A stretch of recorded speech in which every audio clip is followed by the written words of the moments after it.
Welcome back, No Motion Meteors. Meteors. We are back What's up, meat eaters? after a long intermission. We've had some difficulties in the studio. Fire burned down half the studio. We had to rebuild our sets, and we are I like finally to say, back. I like to say, no motion Mitchell has passed away He's gone. from their injuries, He's gone. complications with the surgery. It was a good run. But we are back to do a playoff recap of round one and two, not three, Rounds, maybe runs, and four. brew. Rounds one and two. Hey, rounds one and two. So which one do you want to start off with? We've got. Do you want to do like the So you begin with the West. Yeah, let's do the West round one, and then we'll do West. I mean East round one. All right. Well, all right. So we begin with a scintillating series, Thunder Grizzlies, an exciting 4-0. I don't really have anything to say about this series. John Morant gets hurt, first of 75 injuries. You know what I'm realizing? I mean, even if he stays healthy, 4-1 at best. I know there were some close games in there, but that's about it for me. I mean, it wasn't really a series to And me. I said this when we did our playoff predictions. If Grizzlies made it, I thought that OKC was gonna have an easy, clean sweep, yada yada yada. But I did say I still to this day will back myself, and I think that that Mavericks team would have put up a better fight. I do not know if Hartenstein and Chet would have been able to deal with Anthony Davis and Gafford or Lively, and then PJ Washington is a OKC riser. He only rises versus OKC. Yeah, they match Um, up better. they are pretty much the perfect matchup for I think OKC. AD got hurt again in the play-in, though, so Yeah. he So could be I one. and obviously if we want to start off, the only thing I can say about this game again is Jaw injured, Triple J stinker, Desmond Yep, Bain abysmal. yep. When Blowed your up. when your best player is Scottie Pippen Jr.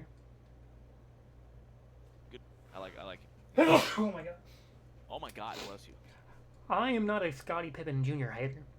I think he's a good player, and he proved it this playoff. He kind of got the Nemhard hype pretty much going on right now, like random playoff riser out of nowhere. Future six-man of the year candidate. But I think you cannot continue with that trio, let alone maybe that duo. I don't know. You have to personally. You have to pick between Jaw and Triple J, and obviously you want to throw Bane in there.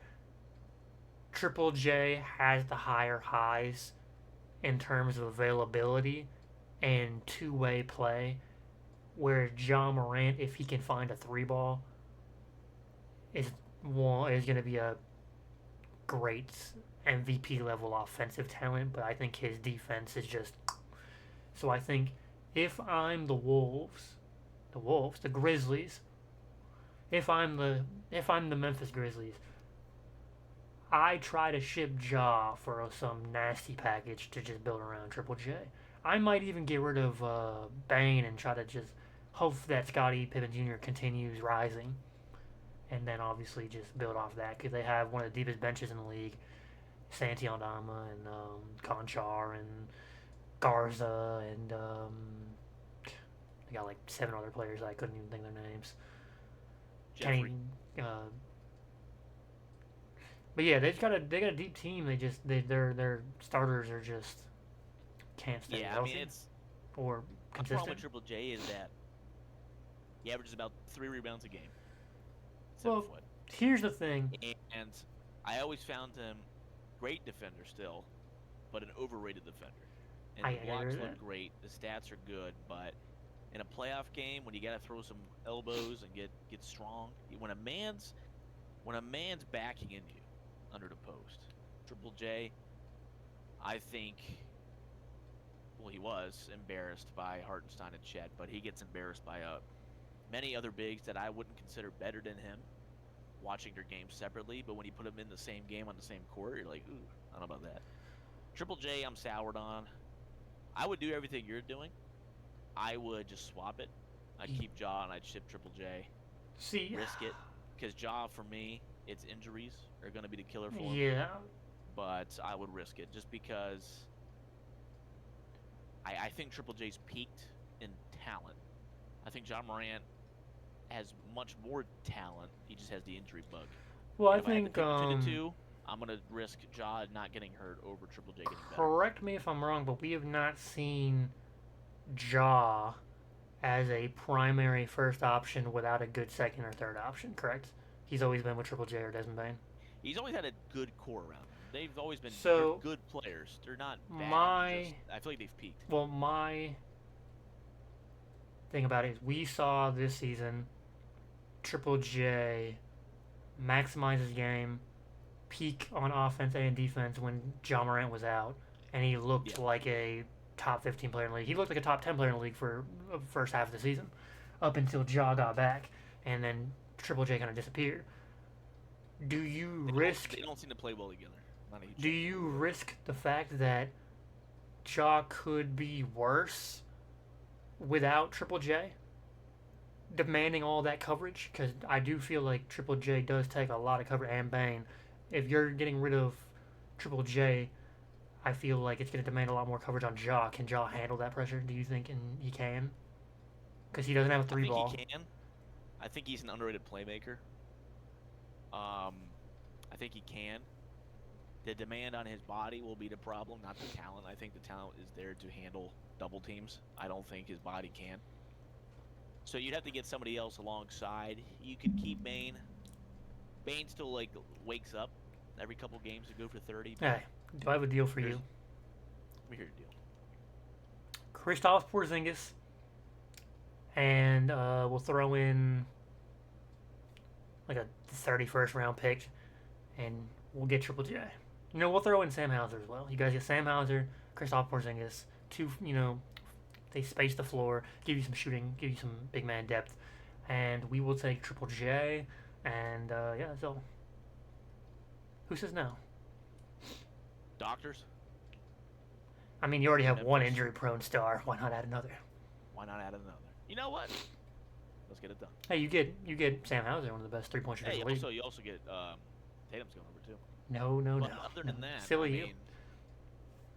But yeah, I mean, just to sum it up, the Grizzlies they're stuck. They either got to blow it. They're not going to win with this team. They got to blow it up. But there's a lot of good players, so you hesitate blowing it up. They're in that middle zone.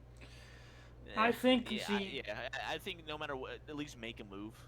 You see where the problem lies is no one knows if they should take the Celtics route or take the Mavs route, I guess, at this point. Because the Celtics... Or the Thunder route, they want to give it 5 years. Well, I was saying, the Celtics did the Jaylen Brown, Jason Tatum core, and they've stuck with it. And they've just kept them, pretty much removed every other piece around them, but have kept those two specifically.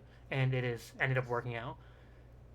Do you instead keep Triple J and John, hope that they finally just coexist, and then you just ship Bane and Conchar and find pieces that can work around them? Or do you stick it out and you just blow it up like, the Mavs and ship your best player?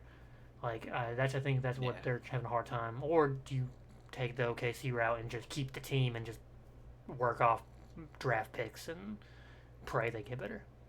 I guess there's three routes to go. Do that. I would get active. Try it.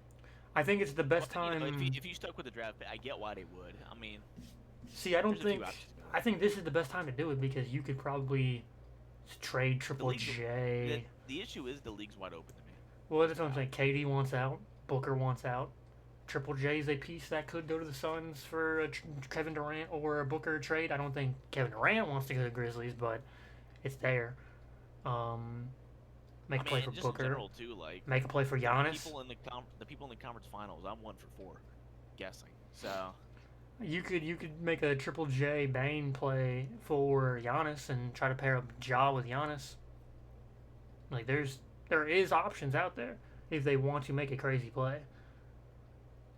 Depending on how this OKC series goes, you could see a J-Dubs free or a Chet free. There is lots of questions about a lot of teams right now.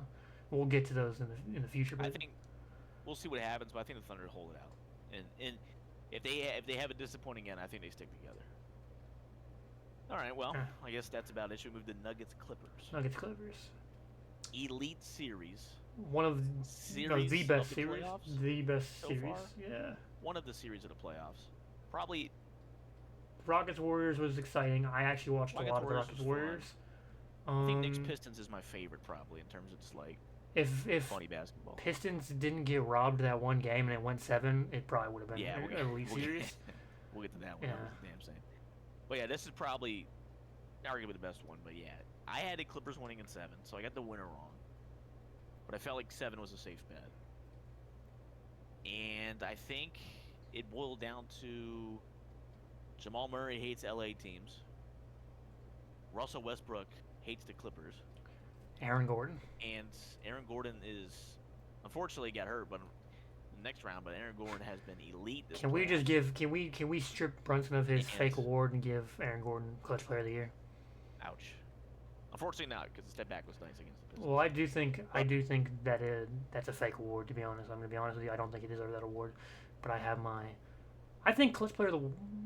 Before we move on, I think Clutch Player of the Year is one of the worst awards in the league because it's a very fake award in my It's opinion. completely narrative based. Because- It no, was no, built it- because of a narrative. not The even word just clutch is a narrative. narrative. Not even narrative.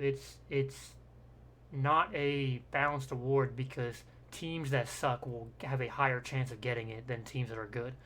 OKC is not going to have a Clutch Player of the Year award because OKC doesn't play fourth quarters. Close fourth quarters 9 times out of 10. Celtics, same way. Knicks Brunson only has that many clutch points because he only plays fourth quarters because the team sucks. No offense to the Knicks. They didn't, beat the Celtics, but we'll get to that. Timberwolves. Anthony Edwards was up there because Timberwolves were constantly in close fourth quarter games. Like, it caters to teams that are stuck in fourth quarter battles. It doesn't cater to teams that actually have clutch players. Like, on technicality, since Halliburton has been a Pacer, he is like 10 for 11 on win or go home shots. I don't know if you knew that.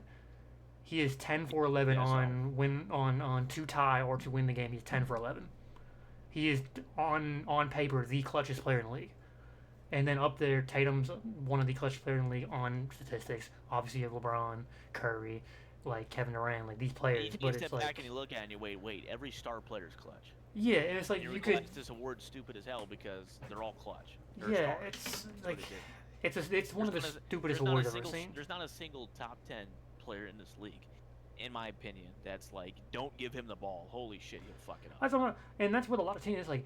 You Celtics, I'm fine with Jalen Brown taking the last shot, Derek White taking the last shot, Jason Tatum taking the last shot. If I'm the Clippers, I'm also fine with like clutch. 4 players taking the shot. You know? Clutch is making the right decision. Yeah. Kicking out when you're doubled. That's a clutch maneuver. The word clutch itself is like a clutch shot could be closing a third quarter well because it's close, taking momentum in the fourth. That could Yeah. be clutch. Shit like that. It to me it's just a goofy thing. Dumb word word. clutch is the word clutch is so much importance.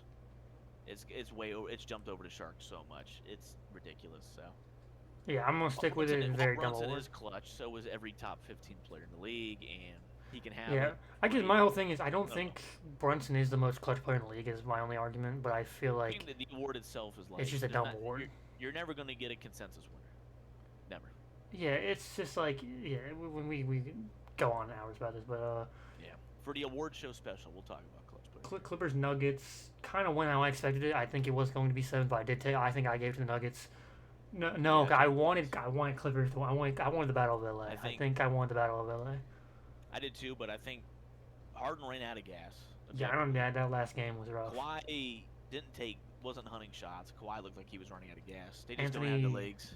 Edwards might have Hard. injured his ankle. That's every game at this point.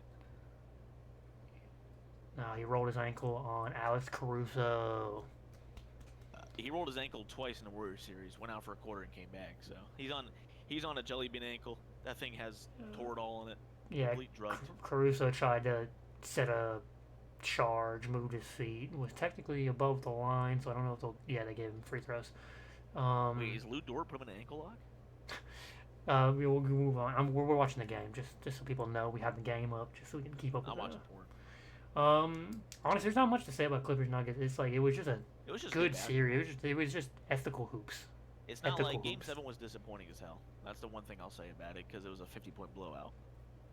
But good basketball. Nuggets, better player, better team. Shout out. Jokic is Jokic, but my MVP will be Westbrook for that series. I thought he was the main reason they like won their bench minutes. He came out, he averaged like fucking multiple 20-point games, double double on one of them, I think.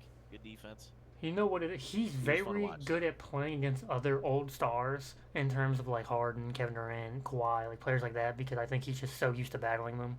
I don't know I if think that's a one, he good. knows their game, and two, he's faster than them, Yeah, so he could like kind of outrun them. So yeah, I mean, in hindsight, it makes sense. I think either team could have won this. Not shocked at all. Coin flip series, no. but yeah, I think the Clippers just ran out of gas. Lakers, Shout out to the Lakers, Yankees. Wolves. Do we even need to talk about this? Like, I With every I had the single I argument. had the Lakers. Yeah. Sorry, I was say I had the Lakers in 7, so I did not believe in the Wolves. My apologies, all my Wolvers out there. I Didn't believe in them. I don't remember I said what I 7, said. but I had Lakers. I think I wanted the Battle of LA, but I feel like I said the Wolves were going.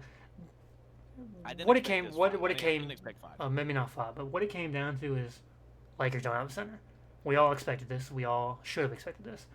I think I want to Yeah, they got give beat up. a huge round of applause to Rudy Gobert for getting his get back on Luka and proving to people that he is not a bad defender, that he is still one of the best defenders in the league, if not the best defender in the league. Yeah, I think that's it is that's ridiculous. My MVP of the series is Gobert. I think it's ridiculous that people made. You know what's funny? That one shot, that one buzzer beater, ruined Rudy Gobert's rep so bad to the fact that it completely cut out all the other clips of Rudy Gobert completely locking out down Luca in the post or locking down Luca in the paint. Like You know, the thing that is, one clip. Gobert played good defense. Yeah, he's He a put great his hand up defender. when he stayed on him. Luca hit a fantastic shot. That's not Gobert playing bad defense. That's Luca being, at the time, a top 5 talent. It is what it is. It's basketball. I think what it, I mean, but this time I think the Lakers, LeBron's 40, played well, but you could see he's just, it ain't what it used to be. well, I think it comes down to the fact Luka- that he cannot be your best player. Like Yeah, exactly. Luka's offensive bag was there, scored very well, but defense is worse than ever. Fitness is worse than ever. I don't know. This is his last offseason to get off his ass and work, or it's like super scary. Reeves was horrible. Reeves was a complete no-show. Yeah, I'm Vanished. looking not to be the biggest hater in the world, but I'm looking at the actual stats real quick. Very good. How do I scroll over the points? The Lakers lost, yeah, like you said, the center, but just their big three was not. LeBron did his job, but LeBron Luka did his job offensively, but everything. LeBron averaged the most. According to this, LeBron averaged the most rebounds and the most blocks. Yeah. A 40-year-old was- averaging the most blocks. He played center. Half his minutes were at center. On top of that, he averaged 25, 9, and 5, almost 6 assists. He almost led the team on assists as well. Like, Luka only got it by 0.2. He led the team in steals. He led the team in blocks. He was their best defender. This is a 40-year-old. This is a 40-year-old. Yeah, and that can't happen. Everybody wants to talk about his plus minus being -8. The whole team was minus.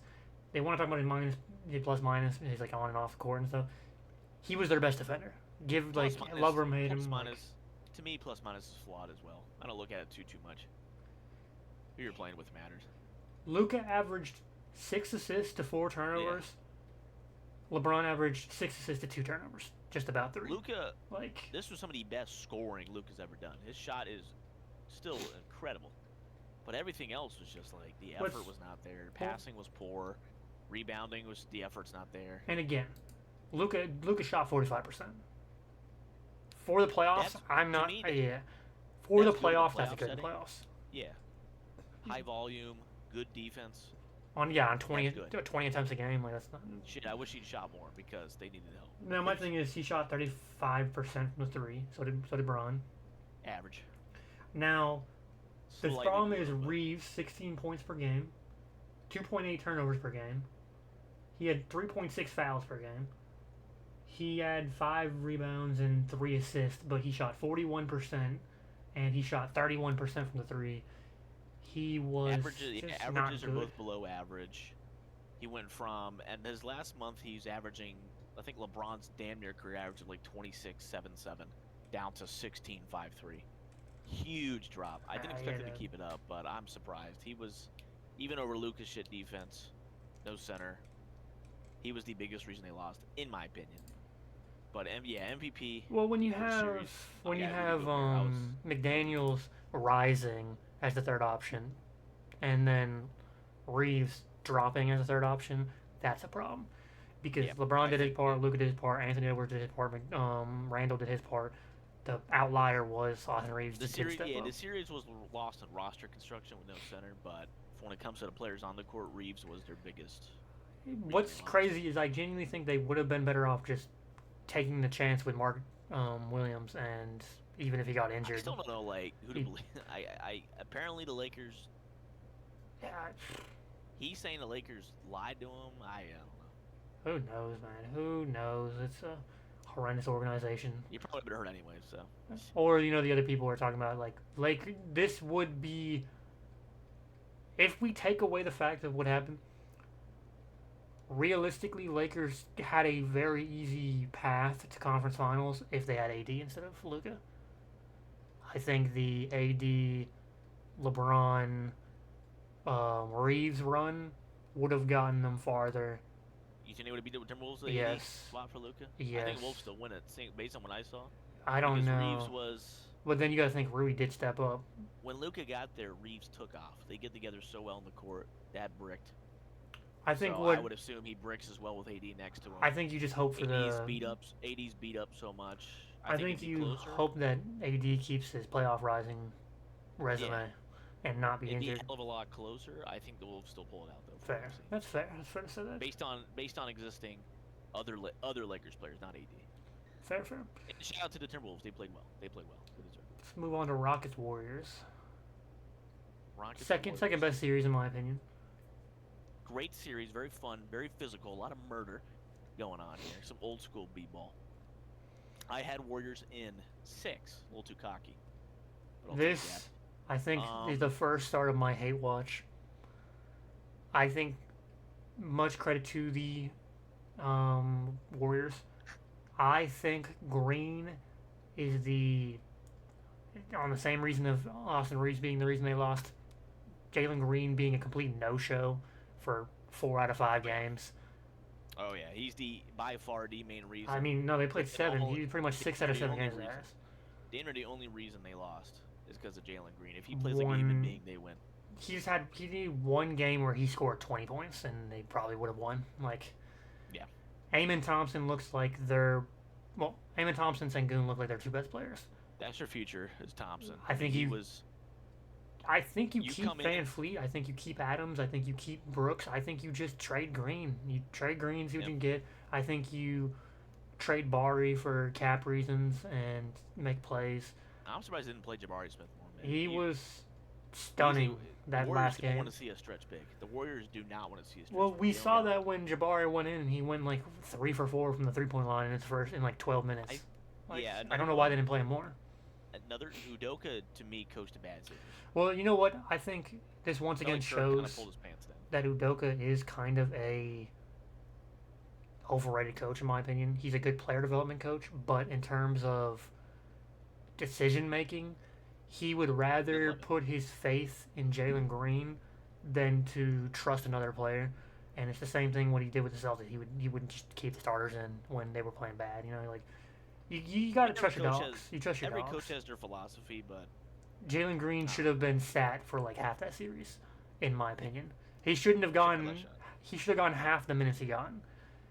Bari should have gone time. Cam Whitmore could have gone coming in time. for him. I mean, Van Fleet was really bad, then elite for 3 games straight, then bad Yeah. again. I don't know what was going on there. Thompson just looked Reed- great in my Reed opinion. Shepard, I'm assuming someone hates Reed Shepard. He got no play time this year.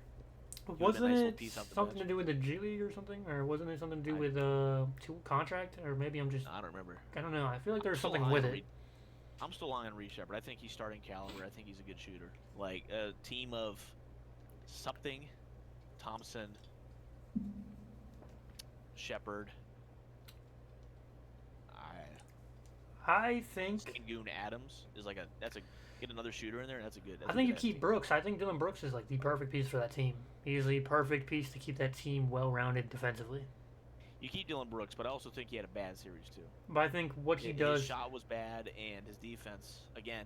He has a Pat Bev defense to me, where it looks like he's doing all these goofy ass movements. It's like, damn, he's playing defense, and he just gets blown by. I think he's good for covering for people though. Like he just covers the holes in defenses, in my Yeah, opinion. and he's just hyped too. Like Teammates like. I think he's good. He works best on teams where they have bad defenders. So like with like the Wolves, he looked pretty much like a all defensive player, especially because he was covering for John Moran as well. I think he fits on teams with a bad, one bad like he fit really well in the Warriors in my opinion, covering for no offense, but like a Buddy Hield or to be fair, Buddy Hield had a great series. He had Oh, a, no he offense. he played some of his like best defense in my opinion. Buddy Hield, yeah, I was gonna say with my MVP of the series, I was gonna go for Budward. I mean, 36 in Game 7, I think. Who'd have saw that coming? Because Curry did his thing. He's damn near eating triples at this point. He did his Yeah. thing. Butler, I will defend him. And once we get to the next series, by extension, a little more. A tailbone injury is nasty work. No, I went through one. It's one of Sucks. the few injuries I can relate to, because when I sprained my tailbone, when I was in prison, I was getting destroyed. You know And so my when I sprained- on some real thing. I actually did bruise my tailbone. I jumped off a bleacher, slipped on water, and fell on my tailbone and bruised it. It's a true story. every step you take is just like your spine is just like compressing. You sit I was down, it bedridden for hurts. like 3 days. So shout out to him for playing. He didn't play well, especially in the next series, but shout out to him for playing. Curry did his thing. Buddy Hield was good. Draymond Green. Had his moments. Throughout the whole playoffs, he had his He moments. had his moments. He had a great Game 7. You know what? I want to I- defend him. I'll get to the Timberwolves series, and I'll talk about how I feel about his future on the team. But he was inconsistent I both in behavior and gameplay. I want to defend him in the pure fact that this playoffs was physical proof again on why he's so important. Because when in every single advanced metric defensively, he is still a top 3 defender in the league. On every single defensive metric, if you break it down, like when he is not on the court, I'm just like, it looks like the defense collapses a little bit. People talk about I see a lot of like Celtics fans especially, why is Draymond still on the Warriors? And I'm just like, dude, like, do you guys not realize how important Draymond is to this team? Because I do not think the Warriors even make it that far without Draymond, in my I opinion. mean, I'll maintain this. I think Draymond Green is the best defender in the 21st century. He's When you a compile his whole game, on just a ball, great off ball, intellect, IQ. I think he's the best defender. and 100%. people don't also realize it's not just My his defensive on ball attributes, it's his defensive playmaking, how he makes his teammates rise. He's a defensive floor raiser. He makes every single person on the court a better defender when he is on the court. And this is I have strong opinions on him. You can dismantle everything about his character, yada yada yada, but he is a great defender. He is a pivotal piece in that team, and if you take him out, I don't know if the Warriors make it that far in any of their runs. Even currently, do they even make play-ins if he is on that team? I do not think so. And these are my opinions. plans. Now, Arch. my thing is I guess I'll say it now and then. The defense is elite, and you need great defense to win. There's 3 great defensive teams. There's 2 good defensive teams, 2 average defensive teams. 3, they're all right. can I get Anyway. okay, let's get credit. OKC's the best defensive team. Yeah. I think behind them is Celtics and Wolves. And then I think Rockets, Orlando. Then I would put Warriors, and then I'd put like anybody else after that. They're all at least solid, yeah. But I mean, statistically, Draymond- Orlando is like the best defensive team this year, outside of OKC. they also, they couldn't score in the ocean, but we'll get there. The Draymond Green, just real quick before we go to the East. Draymond Green, I have one more thing I want to say about him as well. sure, but I'll just say this. Draymond Green, the character thing, yeah. I think I'll still maintain this, despite everything that happened, despite how good he was in this series. He goes when he punches Jordan Poole. You choose Jordan Poole over him, you ship him. I'll always maintain that. That being said, the bad games are starting to become more often. The offense is damn near unplayable. The turnovers are really bad. The playmaking is gotten really bad for some reason. He's not passing to fantastic players in his defense, but the playmaking is getting bad. Decision making is not great. Scoring is completely gone. You'll have the 3-point shooting is like solid. He's shooting like 37%. It's actually like good. As soon as he dribbles inside the 3-point line, it's a turnover or he's airballing. It's getting worse every year. Now he's starting to have bad defensive games. The effort level, he's tired, he's beat up. You know, there's reasons why he's having bad defensive games, and I get it. But he's just on the court, and you're looking at him. In my opinion, at least, I look at him and go, this defense would be better if he wasn't on the court. This is the first year in his career I've said that. So, do you just simply get rid of him? No. Is he untouchable? No, not anymore, I don't think. And if you do want to make a big Warriors play, not for Giannis, that's not possible, but if you want to try to do some crazy package, I believe Steve Kerr's underrated defensive schemes, the rest of the players on the team, and whatever you can get, can still maintain a top 10 to top 15 defense. Because in his old ass age, the number one offense in the league, in the playoffs, was Steph Curry on the basketball court. And he did that against the Rockets. So, the offense will be fine. Especially without Draymond. He's starting to bring it down to a point where it's like, it's almost you're working against Steph at this point. So I think if you're going to, is the penalty to offense worth the defense? To where he either becomes a bench player, which he's starting to, it's getting that bad where I'm like, this guy's a six man at this point. Well, see, it's tough because my defense for him is, if you look at the defense metrics, they were a top 10 defensive team in the league before Jimmy Butler. And to be a top 10 defensive league with Buddy Hield and Steph Curry as your starters, that to me is like, okay, you can see where his defensive rising comes in, because that team is a bottom defensive team if you take Draymond off. You take Draymond off that team, they're like a top 25 defense. Like, they're like a bottom 5 defense, in my opinion, bottom 10.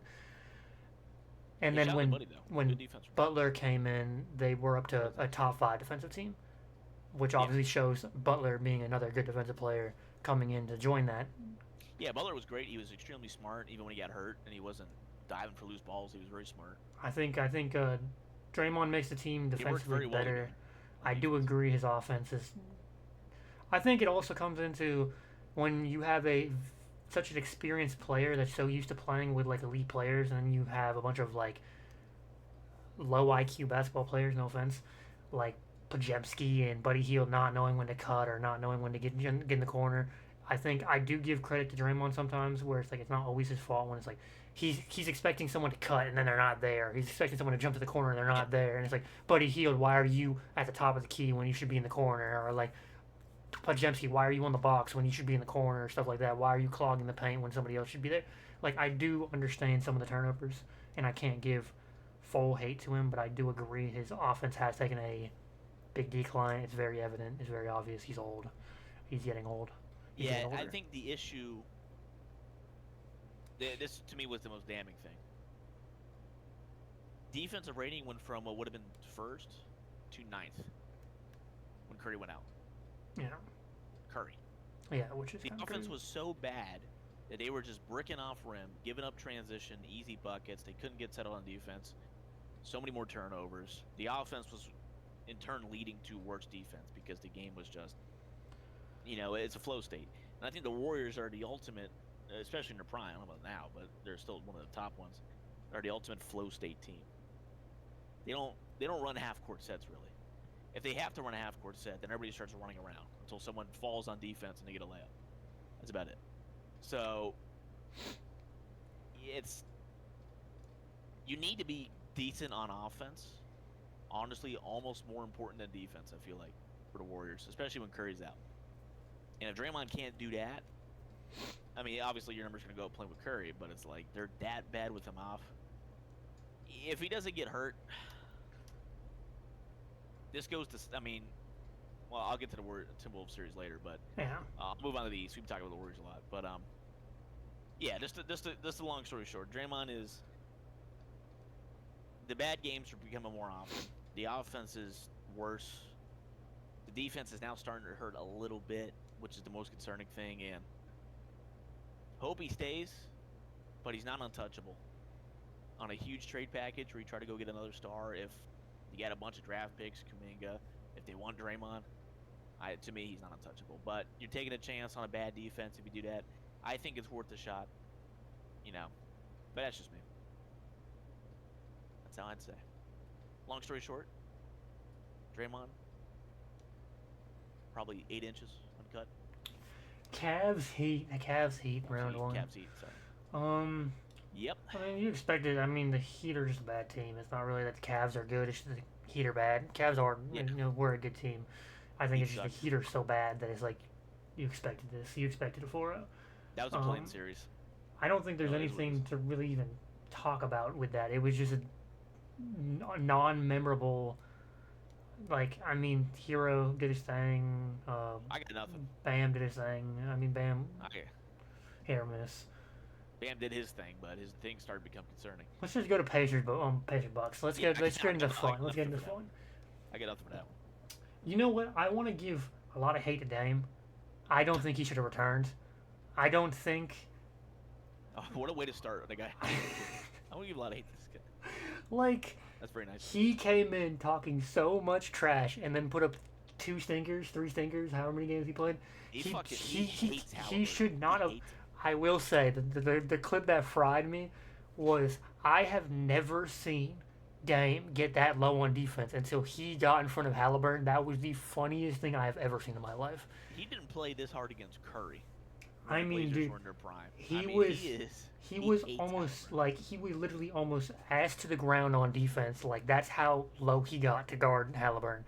He still got cooked, but probably why he tore his shit up. He was playing so hard. Yeah, but it's again. I don't think Dame returned too early. I think that's why he got re-injured. I think that's why.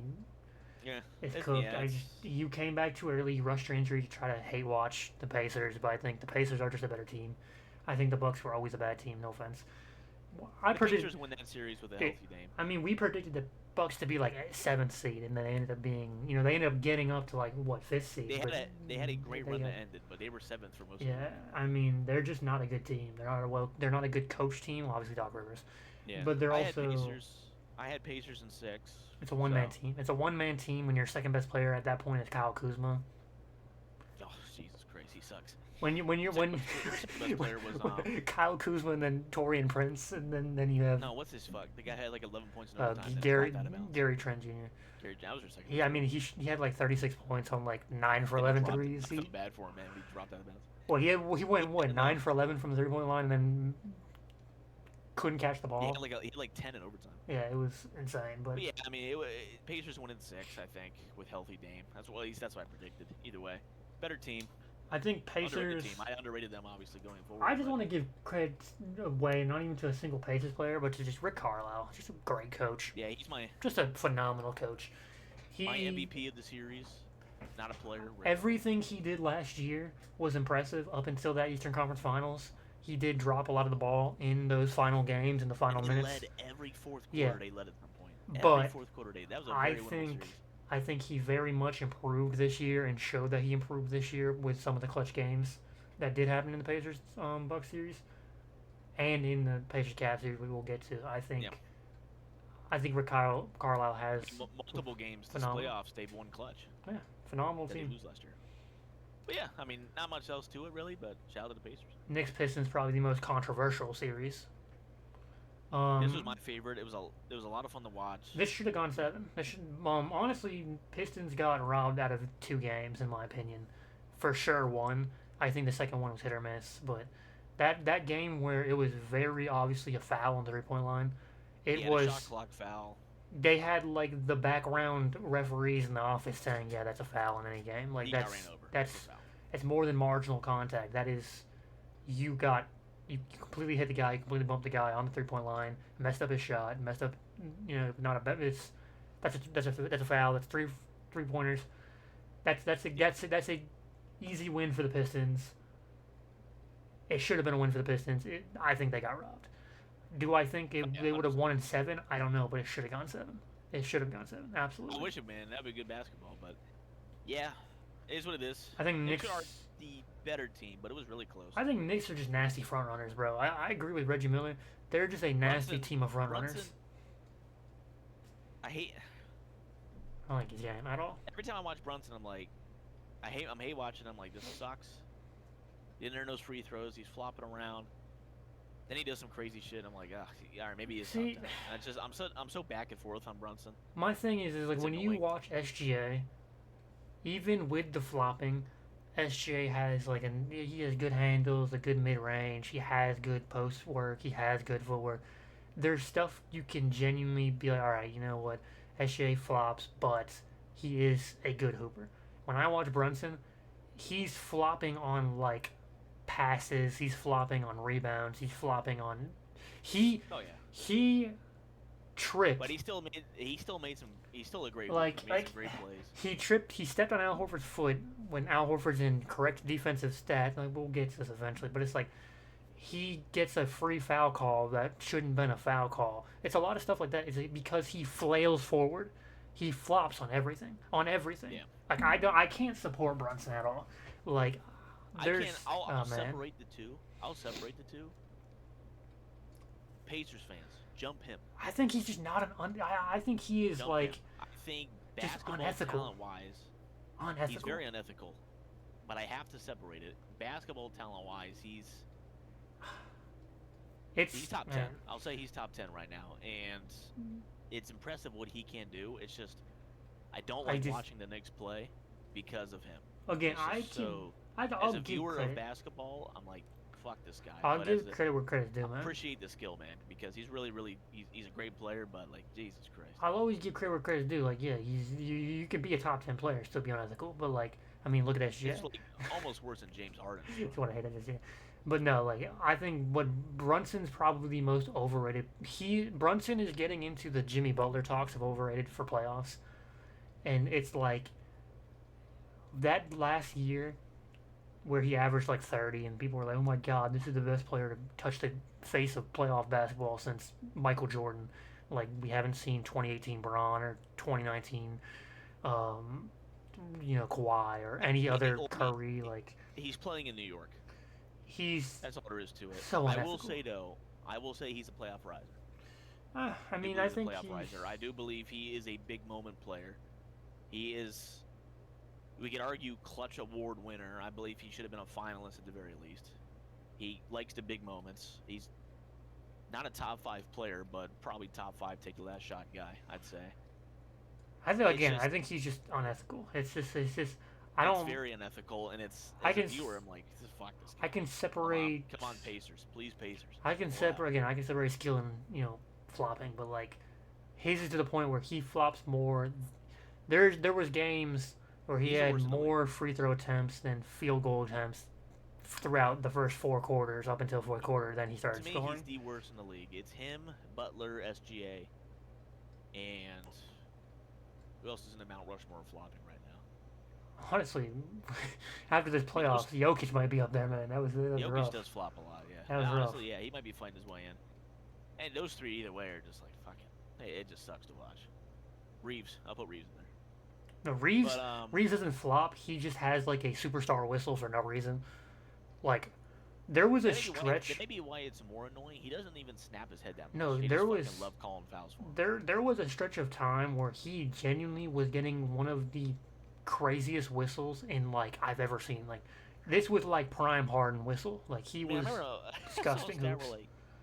I saw a stat where like last year, like his month of February, he had 8 more free throw attempts than Curry in 2015. It's And I'm like, what are we doing? just Yeah, like disgusting. But I mean, Ugh, it's guys like that. But yeah, just to sum it up, I mean, great ass series though. Otherwise, my MVP. Well, I just get done shitting on him, but it's Brunson. He did have his he was playing on a jelly bean ankle. You know, he pulled it out. He had that crazy shot he hit over Thompson. pulled his pants down, slapped him on the cock, embarrassed him. Elite defender. Another Thompson. Thompson raised his game in the playoffs too. Both of them. Do you know that was also a bad decision making? Taking him out the last 2 minutes. I think he should have been in the game. That was very silly. I don't know if he needed a wind. He was breathing heavily, but well, yeah, because I guess there is the concern of his health because he did have the health scare. Maybe it was something to do with health. He seemed winded. He might have asked out, and fair enough, but as a second year player, when he's probably your best defender as a second year player, he was playing your best defense. Yeah. You got to keep him in. You just got to keep him in. Do they win that game if he's in? I don't know, but you have a better chance of winning if he was in. Probably not, because he still got beat on the final play. But I mean, leading up to it, they were up 6. Yeah, they might not. They might not be. And honestly, he was like their third best offensive player. So. Yeah, he was very impressive. Both Thompson twins very impressive. Either one learns how to shoot. Ooh-wee. Top 10. Yeah, I think their athleticism, the way they can get to the rim, the way they can rebound, offensive rebound, generate plays is just phenomenal. Elite stuff. Well, that's about that though. Celtics Magic. Was my MVP. Celtics Magic. I had Celtics in 5. My first correct prediction in games and winner. Dude, I think this just comes down to. It was just a better team winning. You know what? I hate to say it. I feel like this is the downfall of the Celtics. Was just the amount of injuries we took this series. It happens to every team, but this was just a year where we just got slumped with it. Yeah, everybody's getting fucked up. Right Drew Holiday injured his hamstring in this series. Jason Tatum. Injuries because I'll just say this real quick: the back-to-back games has got to be. Yeah. I think they'll have to renew it. They'll have to move something. So many hamstring injuries. But the Holiday hamstring injury in this series, the Jason Tatum bone bruise in the shooting wrist. Jaylen Brown got tackled to the floor, but he was already. Did he say when Jaylen Brown was hurt? Was it this series, or has he been holding on to it for a while? No, he's been injured since early February. He's been injured half the season, but I think it was originally a bone bruise, but I think it went from a bone bruise to he tore something in early February. I know a guy who had a meniscus. He didn't realize it was torn for a while. Who? He works at this clothing store near where I live. He wears a knee yeah, brace. But KP was Sam Hauser sprained his ankle really bad during this Orlando. Everybody got injured. It just KP sucks. KP has AIDS, HIV. No, he apparently something is really wrong. They're saying it's a long-term code or something. It's just that's what they're saying. It's a whatever it is, get him short-term off the team. But we'll get there in the next series. But yeah, this series alone, Celtics are a better team. The Magic are the worst shooting team I've seen since anybody from 2003. You know what? I just want to give. This is the only time I'm going to be able to hype him up, so let me get my hype up. Let me hear your hype. Jason Tatum averaged 36 points per game against the number 1 rated defense in playoffs and in the regular season. Well, second best in the regular season. I think if Tatum doesn't get injured, this was probably on pace to be his best playoff runs. It sucks what happened, but I think this was probably one of his best series he's ever had. Top 3. It's just hard. It's hard when you have the Philly series and the Bucks series, which were real battles. Statistically, it's up there. Now, yeah, this one doesn't have that many stakes. Because you have the 7-game series versus the MVP Embiid when Tatum scored the 51, or you have the Game 6 versus the Bucks versus MVP Giannis and Defensive Player of the Year Brooks, right? And reigning MVP or reigning champion team. So it's Tatum has had his series where he's just gone off, but yeah. So this is one of the definitely smoothest series, but you meant to win it, so he took care of the job. Magic, yeah, I didn't. They'll stick with the team, and they should. But it's a good team. I think Hero is scoring 30 points a game on 35% shooting. See this Wagner scoring 25 on 40%. Efficiency is absolutely in the mud. They have no 3-point shooters. For me, this Magic team, this is the Celtics path. This is the team that you hold it down. You trade every piece around. Trade everybody. Well, I'm just saying, trade anything around Wagner and Banchero. Keep who you think, like Anthony Black. He has potential to be a Peyton Pritchard 6-man type of year archetype. You keep Suggs. He's a Derek White, Drew Holiday type of player. Top defensive guy if he stays Pure healthy. shooting only. I You don't want to keep only see shooting on you this keep these guys, but like KCP, he can go. Wendell Carter, you can get a better center. KCP was a huge flaw, Um, man. That's a Jokic player. I didn't realize he was horrible. I think Batatse is like a Cornet. You keep him for depth. You keep him because he can give you good games. Silva, you can keep him because he does give good games. Houston, Caleb I just Houston. need shooting. Caleb Houston was probably their best. He is their best 3-point shooter on that team. He could have gotten more time, in my opinion, more play time. But it's the Yeah. Celtics. It is what it is. It's scary. Good I need team. more They're a shooting. good team. I think just having Jalen Suggs could have changed a lot of that around, in my opinion. A lot of that series around. Not Yeah, I saying they think would have won. Celtics win still, but No, I winning don't think six, they won, but I think they could have fights. maybe got another game out of him. I think he was a piece that they were missing that they needed. They definitely needed Suggs. But I need Banchero and Wagner to take a lead, especially Banchero, because like he'll get his points, but the efficiency is so shit. And in this day and age, he can't shoot 32%. You know what I learned about Wagner's game? The games aren't going to end 88-84. You got to score better. Wagner has one of the most unconventional bags I've ever seen. He has Both of them. no real bag, but the way Wagner shoots, he's doing like reverse 360, just windmill throws, and it's just bouncing on the backboard and going in. Every shot I see Wagner take, I think he's going to miss. It's horrendous, but I think he never goes nothing but net. It's always off backboard. But his 3-ball shooting like 15%. Yeah. Horrendous.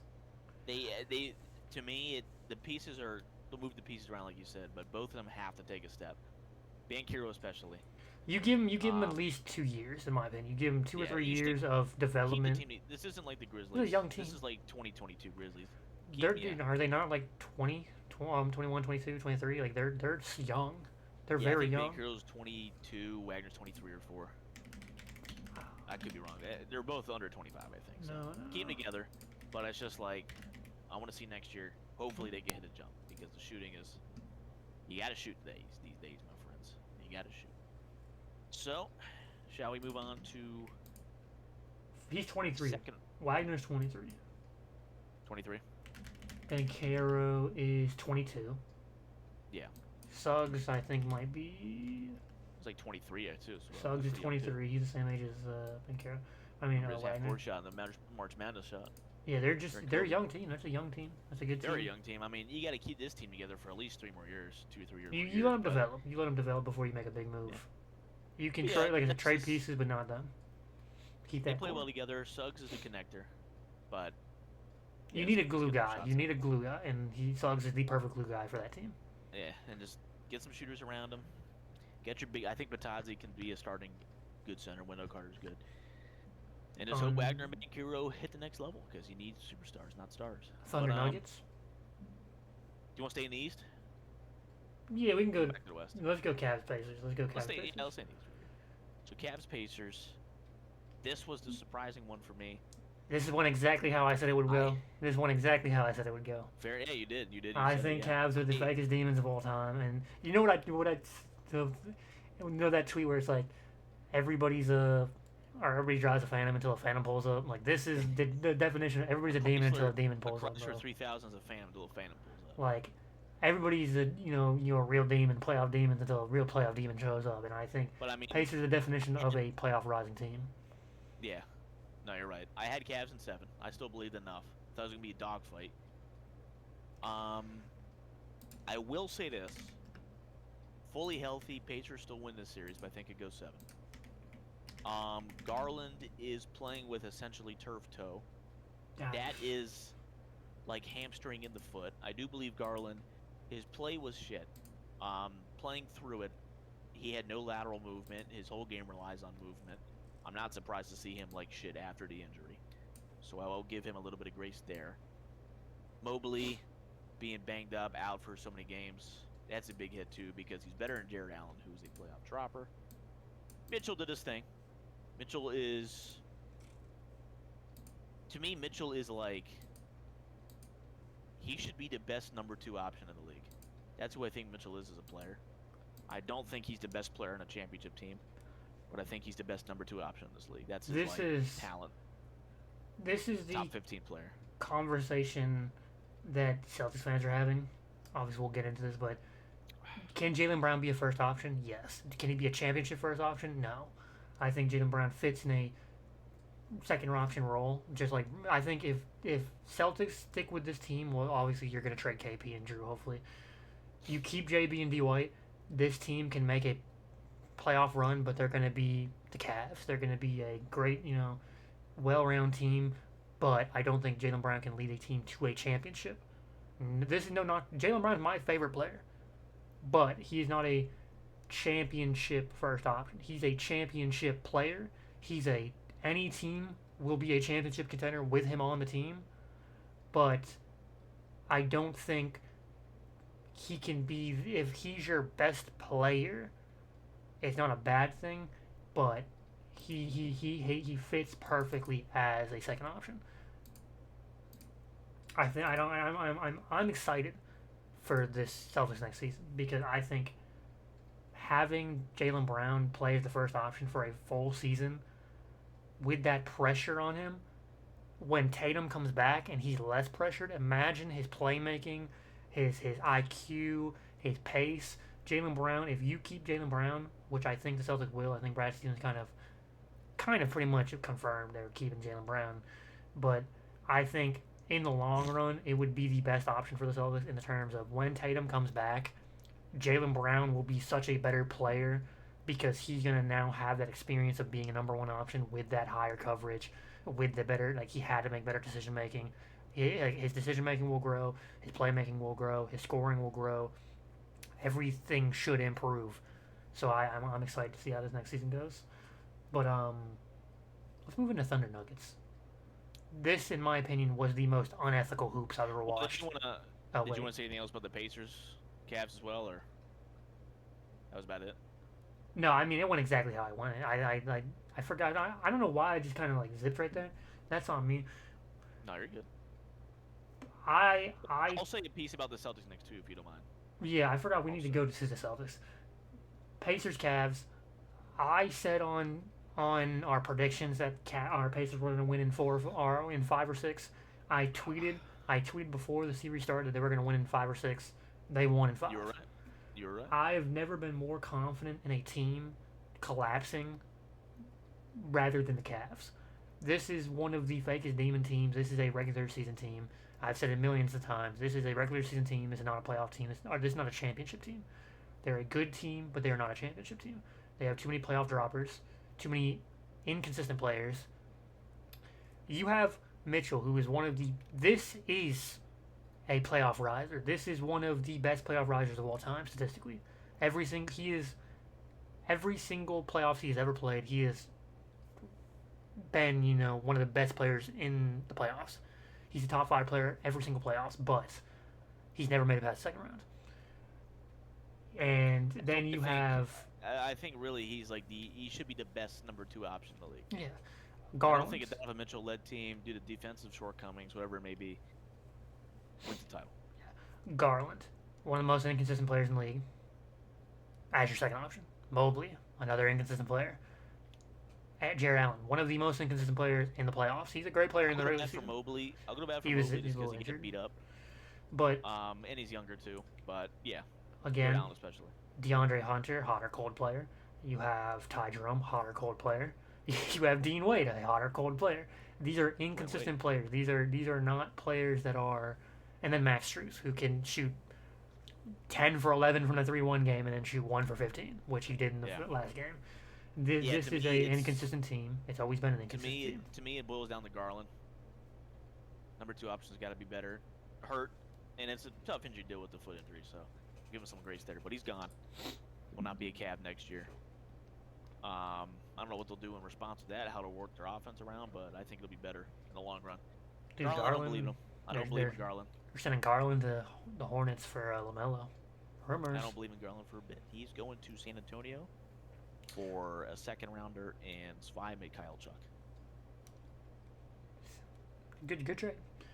I'll just say this for Knicks Celtics as well, since you. Well, I kind of glazed over it, but there is stuff to talk about that. So he, Well, let's say for the series itself, then like the future about it. But yeah, Knicks. I mean,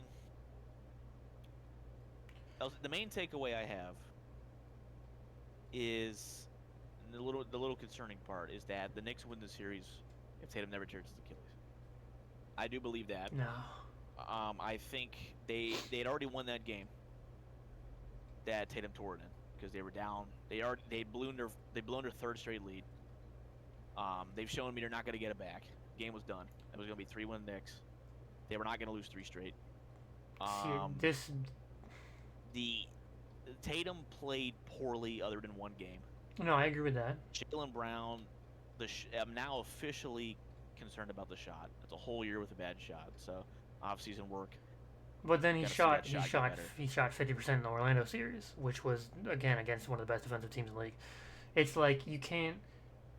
He shot It's too his. cold. I'm expecting more out of him. I got to get more out of I him. disagree with a lot of stuff, and this is where I defend my guys. This is where I defend my guys.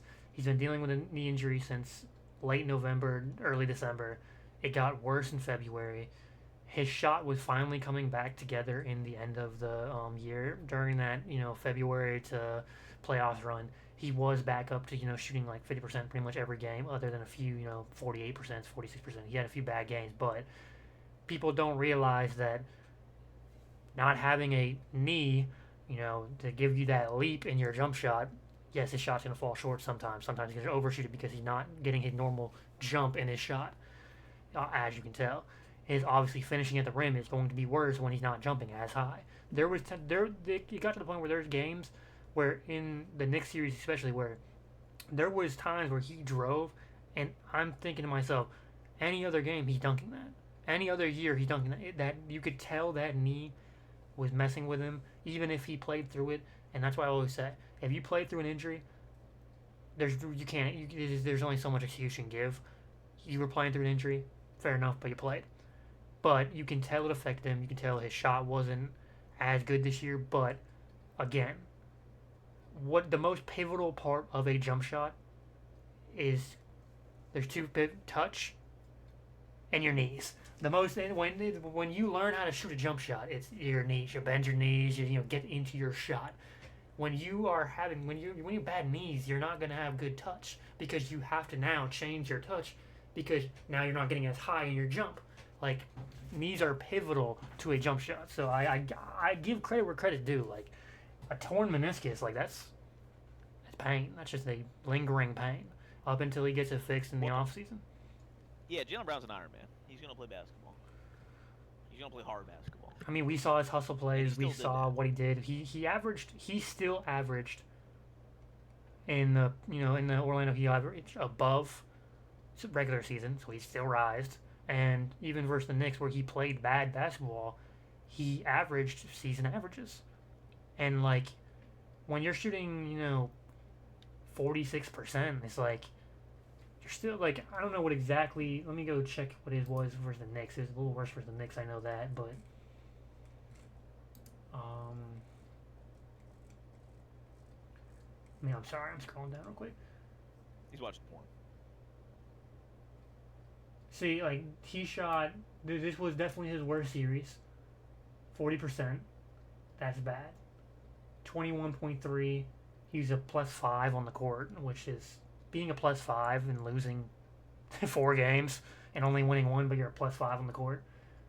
That's kind of showing that he was important. Like, the team was losing. I think this series. I mean, this series is more on Tatum. Yeah, 40 tear. I mean, he had 3 bad, not even average, bad games for someone of his caliber. I mean, yeah, because Tatum did shoot 40 as well. Like, he shot 37. I mean, Porzingis is stuck in a hospital bed. D. White, Holiday, Hauser. I mean, Pritchard was probably their only player to, like, kind of turn it up a bit, but... Because, again, Derek White... On defense, he was kind of a... Derek White shot 42%. Pritchard shot 42%. Drew Holiday shot 48%. Horford shot 48%. Our 2 best scorers were Luke Cornett, Al Horford, and Drew Holiday. And they all averaged 9 points. The whole team just kind of got outplayed. And, the thing that lost the game wasn't... We missed... There was a stat. We missed, like, 62 open shots, uncontested shots. Like it Yeah. wasn't. This is where I don't want to hate on the Knicks because they did play out of their minds. They played probably their best series they played. They played probably some of their best basketball they played all year. But the Knicks didn't win because the Knicks were good. The Knicks won because the Celtics played so abysmally bad. They didn't even play to bad standards. They played to horrible standards. And this isn't like live or die by the three. You can say live or die by the three, but Celtics shot a big or higher 3-point percentage than the Knicks, but they missed 62 uncontested shots. They shot 25 for 100 in the first two games, and then they shot like 60% in the second three games. But the amount of shots they missed uncontested was the problem. Um, Other problem was coaching. Joe Mazzulla should have sat Porzingis and played Cornette more. Cornette should have gotten more minutes. Cornette, what he averaged? Let me go back down. Cornette averaged 60 minutes per game. He should have been averaging like 25, in my opinion. He should have been playing pretty much way more. He should have given more time for Horford to be more rested in the fourth quarter. I think like there's Cornette should have played more. Um, Obviously, not having Hauser kind of hurt. Hauser not playing the whole series kind of hurt our 3-point shooting. Obviously, like losing Tatum obviously hurt. Those first two games definitely lost the game, but I think those first two games were lost because of coaching more than anything. Again, playing Porzingis in the fourth quarter when he was playing abysmal instead of Cornette or Horford. Those are problems that stem from Joe Mazzulla. You should have just sat him. I know you want to be nice to your guy. I know you want to trust your guys. Porzingis played abysmal. He shouldn't be on the team. He shouldn't have even played. He should have sat out the whole series. We probably. This is me hating. This is me purely hate watching. We probably win this series 5-1 if Porzingis never touches the court. If Porzingis sat out this whole series and we just played a rotation of Cornette and Horford, we probably don't lose on the glass because Cornette actually rebounds. It wasn't even that Porzingis shot bad or played bad, like shot bad. He was horrific on defense. He was horrific on the glass. When your big man is averaging 3 rebounds per game, when Tatum's averaging 12 rebounds per game and Jaylen Brown's averaging 8 rebounds per game, and you're a 7-2 center averaging 3 rebounds per game, there's just no excuse for that. There's no excuse for that. Again, Knicks played a great series. I'm not gonna hate on the Knicks too much because they played a good series. I mean, I don't think they again. This is me being biased, but they didn't win because they played good. They won because the Celtics played bad. And it's not again. There's the metrics to show for it. Like, it's not that the Knicks were playing. Jaylen Brown shot 50% on Mikal Bridges. He shot 48% on OG. Tatum shot 50% on Bridges. Tatum shot 50% on OG. These guys weren't. Tatum shot 70% on Cat. Like, these guys weren't defending well. It's that we were missing so many open shots. That is where the 3 ball didn't hit. Live or die by the 3. It's gonna happen. And the second chance options. Mitchell should not be averaging 6 offensive rebounds a game. Josh Hart should not be averaging 12 rebounds per game. Like, these are the problems that lie with the coaching and obviously not having a tough center. So, I mean, you live with it, you die with it, you move on, you make moves. You obviously, in my opinion, you keep Tatum, you keep Brown, you keep Derek White, you keep Pritchard, you keep Cornette. You get one more year out of Horford. Ship Drew, ship Porzingis, ship Hauser. Try to get whatever you can off those guys. Try to minimize cap as much as you can. Just get a good center. All you really need, a good center that can play decent basketball. Develop your guys. You know, get Baylor Shireman into more games. Just live with it. I don't know. Tatum will come back. Team will be a better team. I can't defend. Porzingis was the reason we lost. Tatum and Brown could have had the worst series ever, but when your center is playing abysmal basketball and 9 points per game and 3 rebounds per game on 20% shooting, there's just that's supposed to be your third option. Abysmal. But I don't want to see Porzingis in green. He seems like he's a fun guy to have on the team for like morale. He keeps the fans going and hype, but he is a inconsistent basketball player, and he is not tough at all. He cannot play through injury. He cannot play through sickness. He can't play through anything. Jaylen Brown played on a torn meniscus and was diving for balls out of bounds. Tatum shot like 60% on a bruised wrist versus Orlando. Like, played through injury. You're playing through a sickness, and you're just playing abysmal. Let's move on. Let's move on to Thunder Nuggets before I get really heated. Get this guy. Thunder Nuggets, the most unethical hoops I've ever seen. This was the battle of unethics. This is flop central. Yeah, this was This is the series where I will say, this is why OKC gets so much hate. It's not that SGA it's not his foul baiting that's the problem. It's the fact that OKC gets away with fouls that other teams can't get away with. I think they're slightly overrated as a defensive team. I think they get away with a lot of fouls. If you were to, they let them play football on defense. yes, if you were to give this same team the same stuff that they get away with to is the stuff that Celtics don't get away with, or Orlando don't get away with, or Minnesota don't get away with. I'm watching Minnesota right now get foul calls for stuff that OKC's getting away with. Like when you have Alex Caruso literally wrapping Jokic and pretty much arm barring him and stuff and getting away with it, and it's like Jokic flops and then Jokic is getting called for offensive fouls, and it's like, well, you just saw the defensive player wrap him for 40 seconds and you guys didn't call anything, But then Christian Braun barely touches SGA and SGA flies 40 feet to the right. That's a flagrant foul right there. It's ridiculous what OKC gets away with. It's not even the foul baiting. It's that they get away with more fouls than any other team. It's not that the officiating is bad towards. They don't even shoot that many free throws, but their opponents don't either.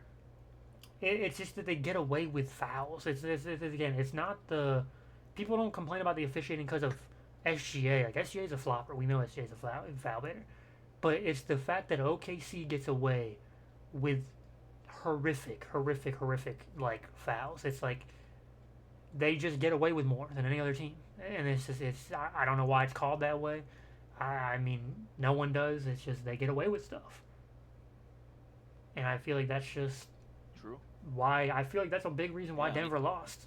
I feel like there's a couple games that could have gone to Denver if it wasn't for fouls. I don't think, in my opinion, the better team won. I don't think any of the games were refed so badly that the Nuggets got hoed. No, I think there was just bad reffing all around. Yeah, I think it went both ways because Jokic was flopping like a bitch out there too. It was bad at times. His big ass is not getting run over by Kasson Wallace on a three-point line off ball screen. And again, stuff like that is ridiculous. Like I can't defend it. It's like I hate on SGA for foul baiting. I'm gonna hate on Jokic for foul baiting. But the difference is SGA's foul baiting to foul bait. Jokic is foul baiting because he's not getting calls. So it's like because he's frustrated. Yeah, he's and he's trying to prove a point at this point. Like, hey, refs. It's frustration, but it's like the player should never get to the point of frustration, and that's why I blame refereeing. The refereeing is like, if it was refed right, if it was ethical hoops, ethical reffing, like, man. In my opinion, the worst refereeing in any professional sport is basketball. Yeah, at this point, I mean, over football, hockey, baseball, it's basketball. But I mean, on the basketball side of things, Jokic, bad series for him for his standards. Pretty much just because he shot like 3%. I mean, his shot was completely gone for like majority of the games here, and he's getting much. He's getting beat up, but some shots he's missing wide open threes. Some putbacks, he can get bumped, but I know he has the touch. He gets bumped every shot. I mean, he averaged 29, 14, and 6, and that's exactly. It was still underwhelming for his standards. And for him, I think he could have played a lot better.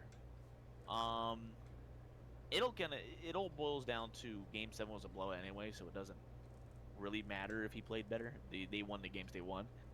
But like that one they lost, I think it was Game 5 where they had the lead in the fourth. Like, they could have won that game. That would have been the series. Nuggets had it. It was, I think, a mixture. Yeah, like Jokic still playing great, but for his standards, one of his worst playoff series I've seen from him. Just for the shooting was that bad.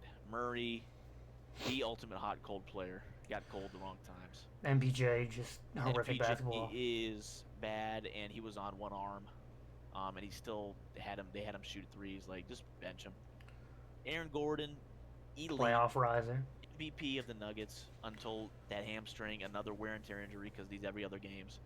Got out there in Game 7, looked like they should have had a wheelchair out for him, and he was just useless. Didn't help out on defense. You can't expect him to get a grade 2 hamstring strain. I don't think they should have even played him. They definitely, I hope for his sake he didn't tear that more. That was not a good decision. They definitely have to change, just on that topic altogether. They definitely have to change the playoff games. Like, there should be one game every day, and they should just spread it out to 2 days off, or however they can do it. There's 16 teams. You can have a first round is 16. No, the first round is eight teams. At the very least, so you can separate every day, have a game, and have 2 days off. At the very least, when you switch arenas, 2 days. Oh yeah, for sure. If you're gonna make the 2 games in the same place, back game, no game, fine. I think that's okay. But if you had to fly across the country and then fly from Denver to Oklahoma City, 2 days minimum. That can't be a game, no game. That's ridiculous. Now, if once you're in Oklahoma City and you play on the 12th, then you can play on the 14th. That's fine.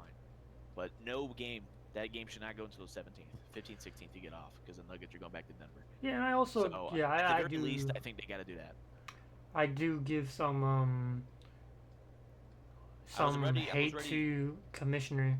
He's been horrific pretty much everything he does is pretty horrific. He is horrific. He's in Vegas's pockets. It's blatantly obvious. No meme. I fully subscribe to him handing Luka to the Lakers. I mean, and giving Dallas. I mean, the lottery's always been fixed to an extent. That's proven. That's been proven by people who have worked for the NBA. Everything just seems worse. LA. And I didn't watch much when David Stern or whatever was the commissioner. Stern was doing some sneaky shit too. But what I'm saying is like, with Silver, it's like the officiating has been the worst it's ever been. Like, yeah, you don't want it to be the 90s and 80s where they're just throwing haymakers, but you don't want it to be you're not allowed to play defense. Like, there's a level of which it just has not like settled. It's just been one game. It's like you can. Yeah, like my personal opinion, basketball peaked in like 2011 to 2014 era, like early 2010s was the most fun for me to watch. That's when I got into it, so it could be nostalgia. But it's just. I mean, David Stern did. I mean, the Lakers in 2008 traded for Chris Paul. Right, and he denied that, right? He denied it for competition reasons. He just said no, this team would be too good. Who the fuck does that in any league? Yeah, it would have been kind of boring. They would have won a bunch. You can't do that. They had the cap. Everything was good. He said, no, something's not right here. I think you guys are colluding. I'm blocking the trade. You just can't do that. Stern as a commissioner. Stern as a commissioner. Now, half the league and fans appreciated that from him for competition reasons, but he was just as shady as Silver too. I think Silver's more of a rat, whereas Stern is just like, hey, fuck you. I'll fix this and I'll do that. It's just, again, it's like officiating has been bad. He's doing too much like commercial stuff, like the play-in tournament. Cool idea, exciting basketball, but instead of doing that, let's do something like if players win awards, that extra money they make on contracts should be paid out by the NBA. It shouldn't be paid out by. They shouldn't bring them over tax limits, like Jaylen Brown making All-NBA. If Jaylen Brown never makes All-NBA, Celtics don't have the CBA difficulty. The new CBA is garbage. Which is horrific. Because it's designed to rip teams up every 3 years. And they're gonna say it's for parity. Okay, but these stars and these big names and these teams over the history, you remember Showtime Lakers, you remember Jordan Bulls, you remember Kobe Lakers. And the thing is, players on great teams that lasted, like, shouldn't be penalized because they drafted well. If the Warriors drafted Curry, Draymond, and Clay like they did in that 3-year span now, they would be dismantled. They would be dismantled in 5 years. They would all be going elsewhere because they didn't have the money. Like stuff like that's ridiculous. This where the league is at right now is it's been in the best it's ever been in parity reasons, but I think that's why people are like, well, the CBA is working, I but think artificial parity almost. but it's like teams with like there's a high chance that Celtics have to blow up. There's no way around Yeah. it. Celtics have to move pieces, and it's like this isn't fair to the Bigger Celtics. names are gonna like. I think one of White, Brown, Tatum is gone. If not this year, then next year. I Just don't. because the money's just like the money's gonna dry completely. Well, it's no. I think they're all signed already. So I think the only concerning contracts I mean, like are the trading fact and restructuring and stuff. like Brown and Tatum take up 30. They take up together combined 60% of the cap. White has one of the best contracts in the league. He's on a very, very, very cap friendly contract. Like he's probably on one of the best contracts in the league. Which and same with Peyton Pritchard. But it's when you have Drew Holiday screwed us over, and Porzingis obviously. But Drew Holiday's on a ridiculous contract. He's on like 108 million 2-year contract. Ridiculous. They paid him. I mean, good player, but that was an overpay. They overpaid him, and that's why we're struggling, and that's why we get to trade him. But That's it. I mean, they want people to move every year, and I feel like it's kind of It's- cheapens it. Like I don't want every team to be completely well, different every year. again, it's Celtics are getting penalized for developing two of top 15 players. Jaylen Brown and Jason Tatum were both drafted back-to-back years in Boston. Pritchard was drafted. The only like Smart was drafted. Like if he would have stayed, we had fully drafted team. Yeah, we had to get some pieces, but Sam Hauser was picked up undrafted, but we picked him up. Like Yeah. we're getting screwed over by it. OKC's gonna get screwed over by it. Cavs are gonna get screwed over by it. If They don't want Mobley, they don't want 3-peats. They don't want like 4 titles and 10-year teams. They don't my want thing like is super dynasties like that anymore. They want like every year we want a different set of teams. They got it this year. Cavs fans screwed themselves over because they're going to be in the Celtics bracket soon because they begged and begged and begged for Mobley to get awards. He's gonna get awards this year. He might make all NBA. He might make all defensive. He might whatever he makes. He's gonna screw them over because now they're going to pay him more. He's gonna get more money he's on a his deep boy. contract. Now, They'll move Garland. Mobley, Mitchell, and Garland, yeah, they're going to move somebody because they're all going to get all NBA or all defensive or all star or whatever. They're all going to get money raises on their contracts, and then they're going to be stuck in the cap space. Yeah, Garland's gone. Jared Allen might be gone. Same bench. thing with Nope, OKC. Every J-Dub's team's bench is gonna move. J-Dub's making all star. He's going to give him some money, and then you get on the fact that he might make an all defensive team. That's going to screw him over. Same with Lou Dort. Lou Dort makes an all defensive team, and we know what's going to happen. That money is going to go up, and then OKC's going to have to break up. OKC's not going to be able to pay everybody. With the CBA, I mean, it's actively don't draft, don't build a team for a future. I think the biggest problem is OKC. If assuming SGA wins MVP, his money's going to go up. OKC's in a smaller market, so like they're not going to be able to afford SGA's boost, Chet's boost, J-Dub's boost. J-Dub's is going to be a different team. Chet's the kind of guy who's going to go get the money, different team. It's going to happen. But I mean, Rockets are getting screwed over by it. They're not going to be able to keep everybody. The CBA just helps out big markets more, which is the antithesis of it. But I digress. We kind of veered off topic. We have one last team. We got one last series. I was going to say we do have Timberwolves Warriors. Not much to talk about, I feel like, because it was not competitive for injury reasons. So I mean, I had Wolves in 7. It was a fun quarter. That Curry and them, it was tied after a quarter. What's fucking annoying to me is that the Rockets have a great defense, and it looked like Curry was playing practice ball out there.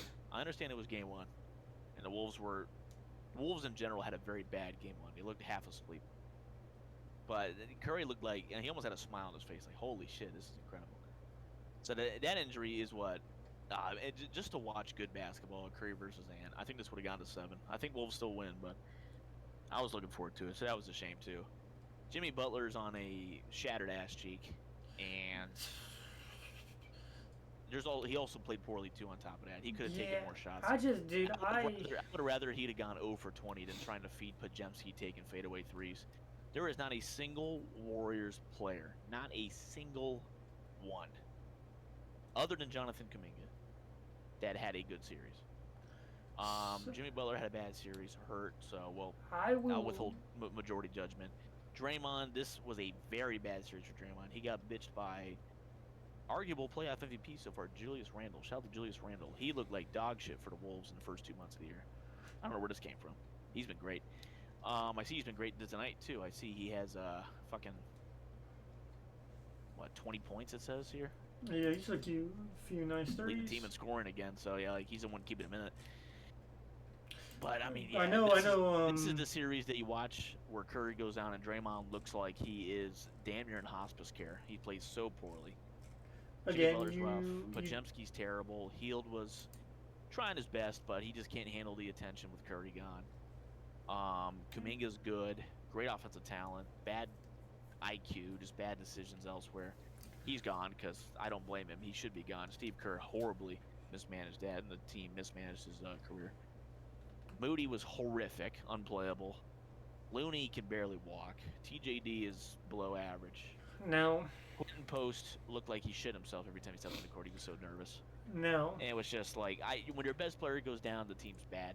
That's what happens. But goddamn, really that bad? Like, lordy. I will stick to my guns.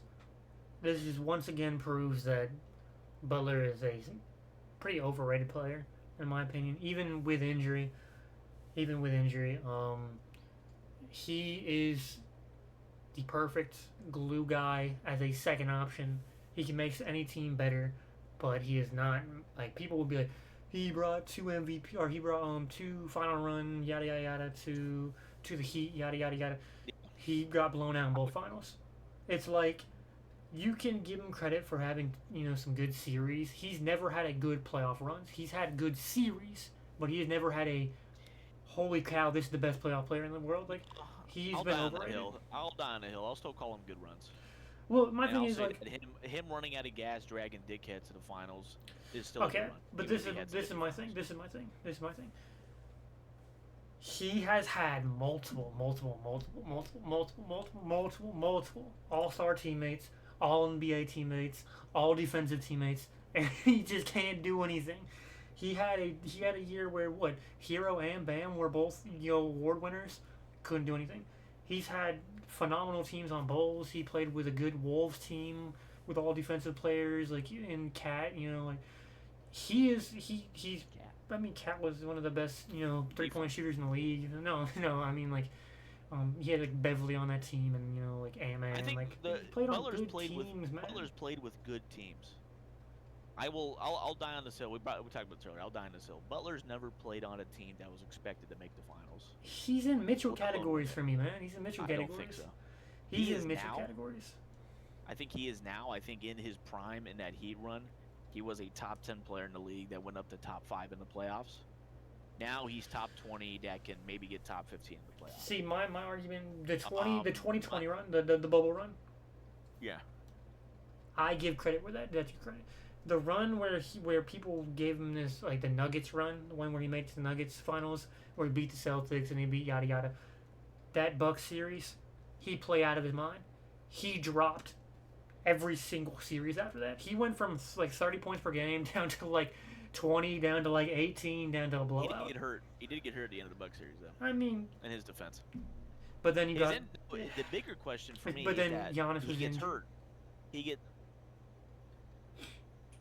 No one shits on Giannis that much as they do Butler, which is kind of weird to me. Well, again, because I think Butler gets hate because he's overrated.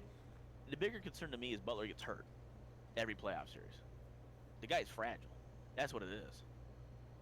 I think those are 2 great runs. I think those are multiple great series, 2 great runs. The fact that he made the finals twice, I don't think those Heat teams had good players. They were never finals teams. I don't think those Heat teams win with any other player in the league those years. I can disagree with that. So to sum it up, I will give Butler his flowers. In his peak, I would argue compared to what you're saying. His peak, I think, was better than what you're saying. Yeah. I think his peak I was. see. His peak was that good, where he was like a genuine top 5, maybe like I top said, 3 player. I in can the give league credit like for the bubble run. I 3 can give weeks. credit for the bubble run, but I can't. When you just said that he wouldn't have made he wouldn't have made finals with any other player. I disagree. A team of hero, that 23 run, that hero Struess, Martin, Vincent, Bam, Butler run. You take Butler and add Jokic, that team wins. You take I you don't take think they out win. I you think they take can make it. I don't think they win. oh my god with Bam playing the 4 and Jokic playing the 5 and all those shooters playing black magic 40% shooting from the 3, that team is with a good playmaker in Jokic. Oh my god, yes, they're winning the finals easily. I think they have one of the best runs ever. I think they sweep almost every series. That's Oh no. that black magic.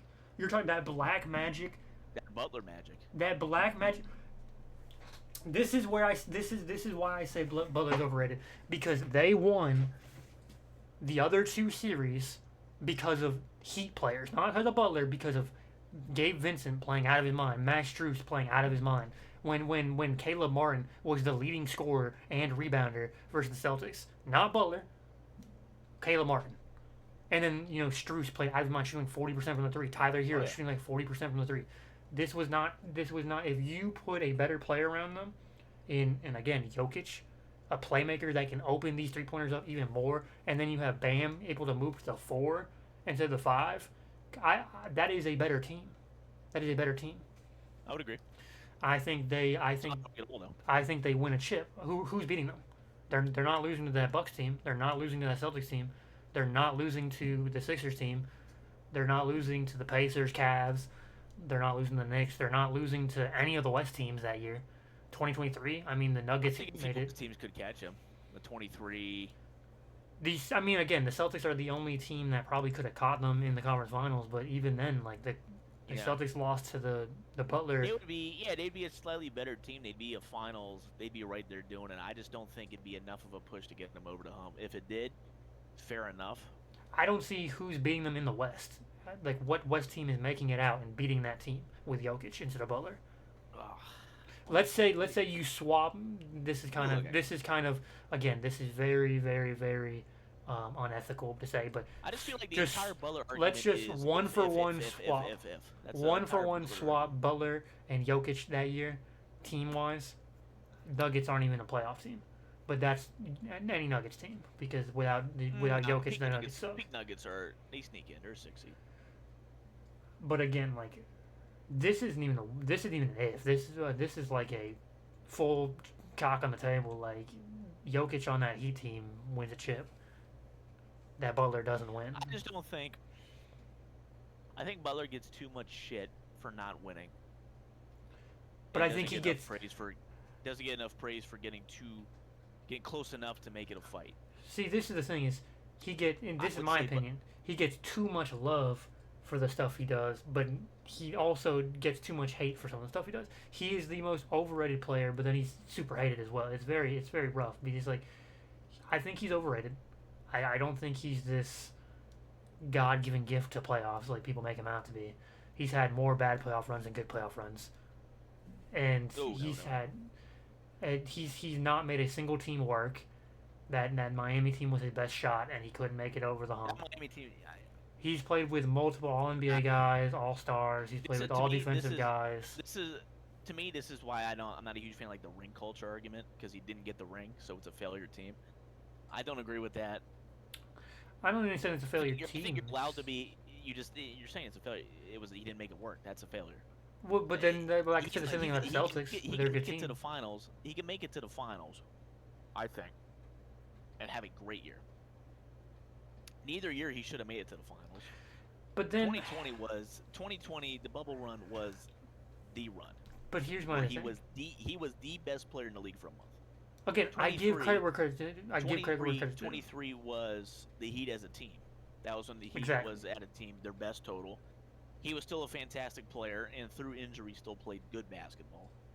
Healthy, the Nuggets still beat them. It'd be more of a fight, but I think the Nuggets could still handle them. Here's my argument. But I just think that Butler is I can't. he has plenty of things to criticize as a teammate, especially a terrible teammate.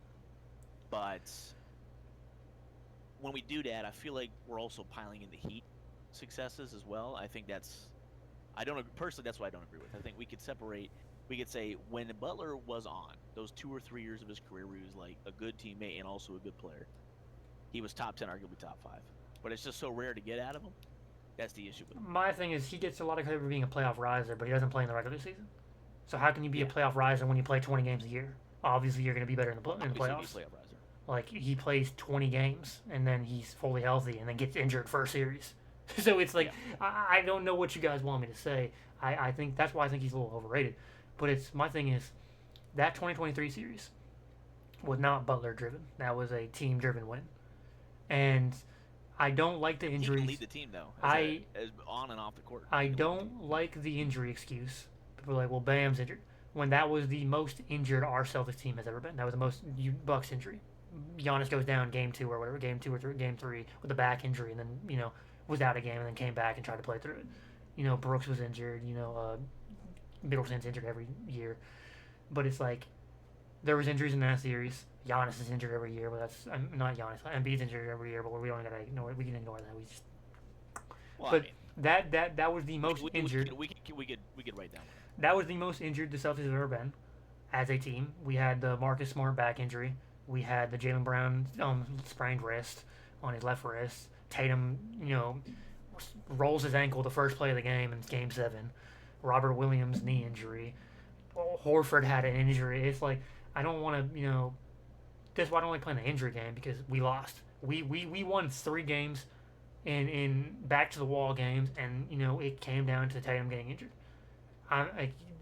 That's a what if, but I do think fully healthy Celtics Heat Eastern Conference Final. We run that back fully healthy both teams. Celtics win that. But again, this is why I don't like playing the injury card because it's like everybody's injured in playoffs. It just happens. Same thing this year. Like I don't want to play the injury card. Celtics were injured.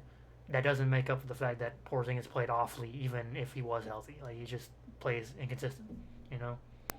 I'm not trying to play an injury card for Butler. I'm just saying that if you get beat up, go on the court and play solid basketball, that's good enough. I can say the same for Jaylen Brown, Jason Tatum, every Celtics player. They played good basketball. They just got beat. That's how it is. You're going to lose games. I don't think Butler is going to be praised for dropping 26-4 on an injury, but I also don't think that's a bad game. I think that's a good game, and he could be helping on the bench, calling out plays on defense, little stuff like that. When he's a good teammate, that's when it's like he can make up for the injury. The injury he got with the Warriors as an older man. Well, yeah, this is different. This is different. My thing is, he got on that Heat team, he could still play as a number 1. I still think he was the best player in the Heat. See, over the course of the rest of the playoffs, not just the Bucks series. But yeah, you don't win without Caleb Burton. You don't win without Bam. You don't win without Strus. And this is why my thing is like, if you take one guy off of each team, you're gonna lose. My thing is again, when you look at the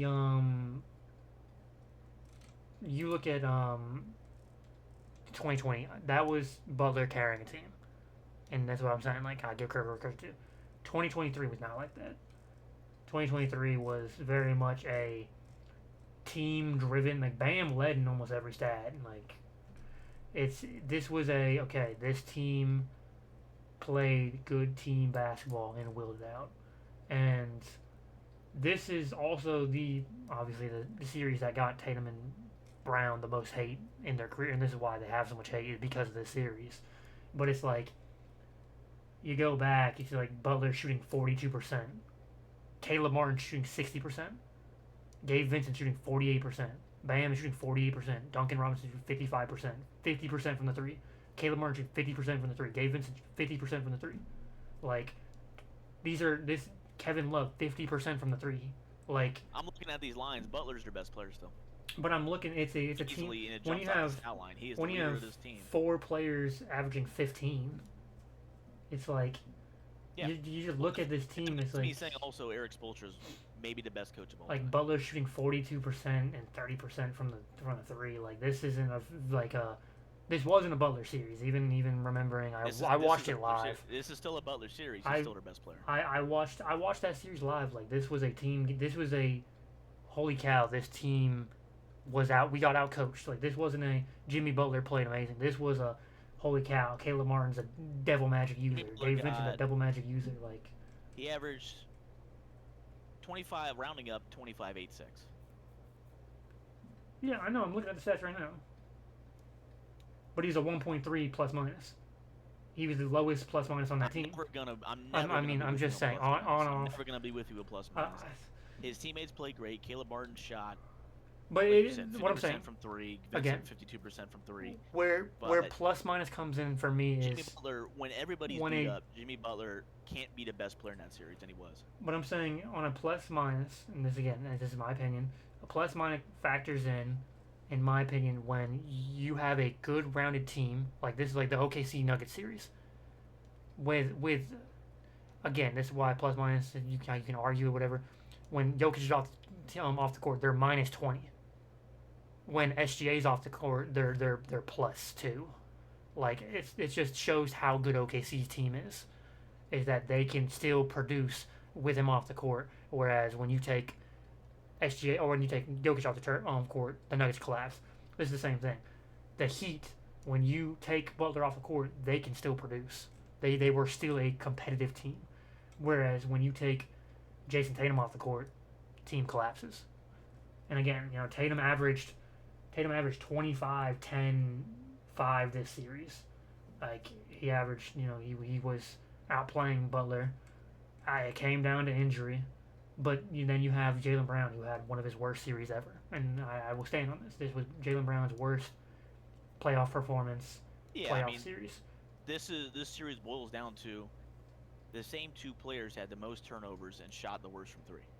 And I think Jason Tatum and Jaylen Brown. I think the worst. That's where it boils down to. The worst thing about this is that, and this is where again, I don't want to blame injuries, but Jaylen Brown's always been a streaky dribbler. He has one of the best bags in the league, in my opinion, but.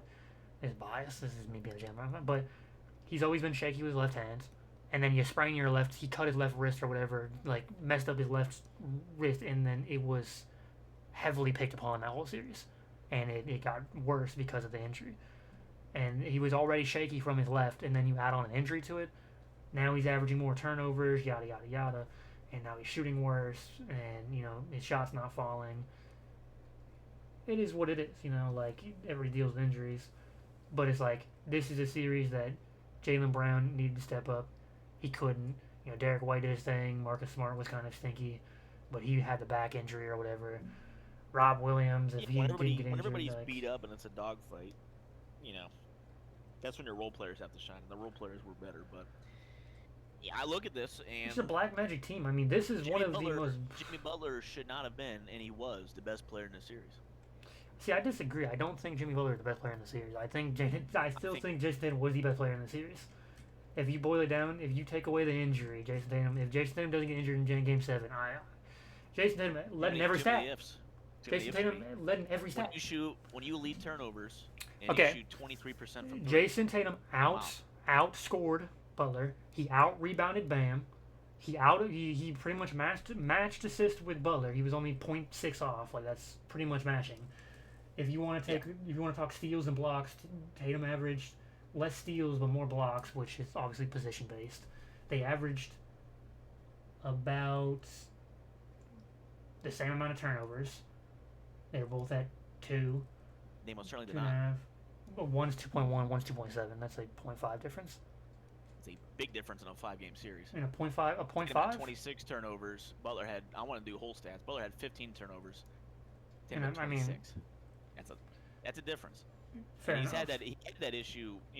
That's the reason they lost to the Warriors too. He was a horrible ball handler. Butler shot 42%. Tatum shot 46%. Rounded up to 47. You don't want to round up. Butler shot 42 flat. Like, the 3-ball was the only difference. Is obviously Butler shot a better 3-ball, but it's like, I don't know. Differences come in. I think Butler Brown gets him in 3-point shooting. Butler gets him as a better playmaker.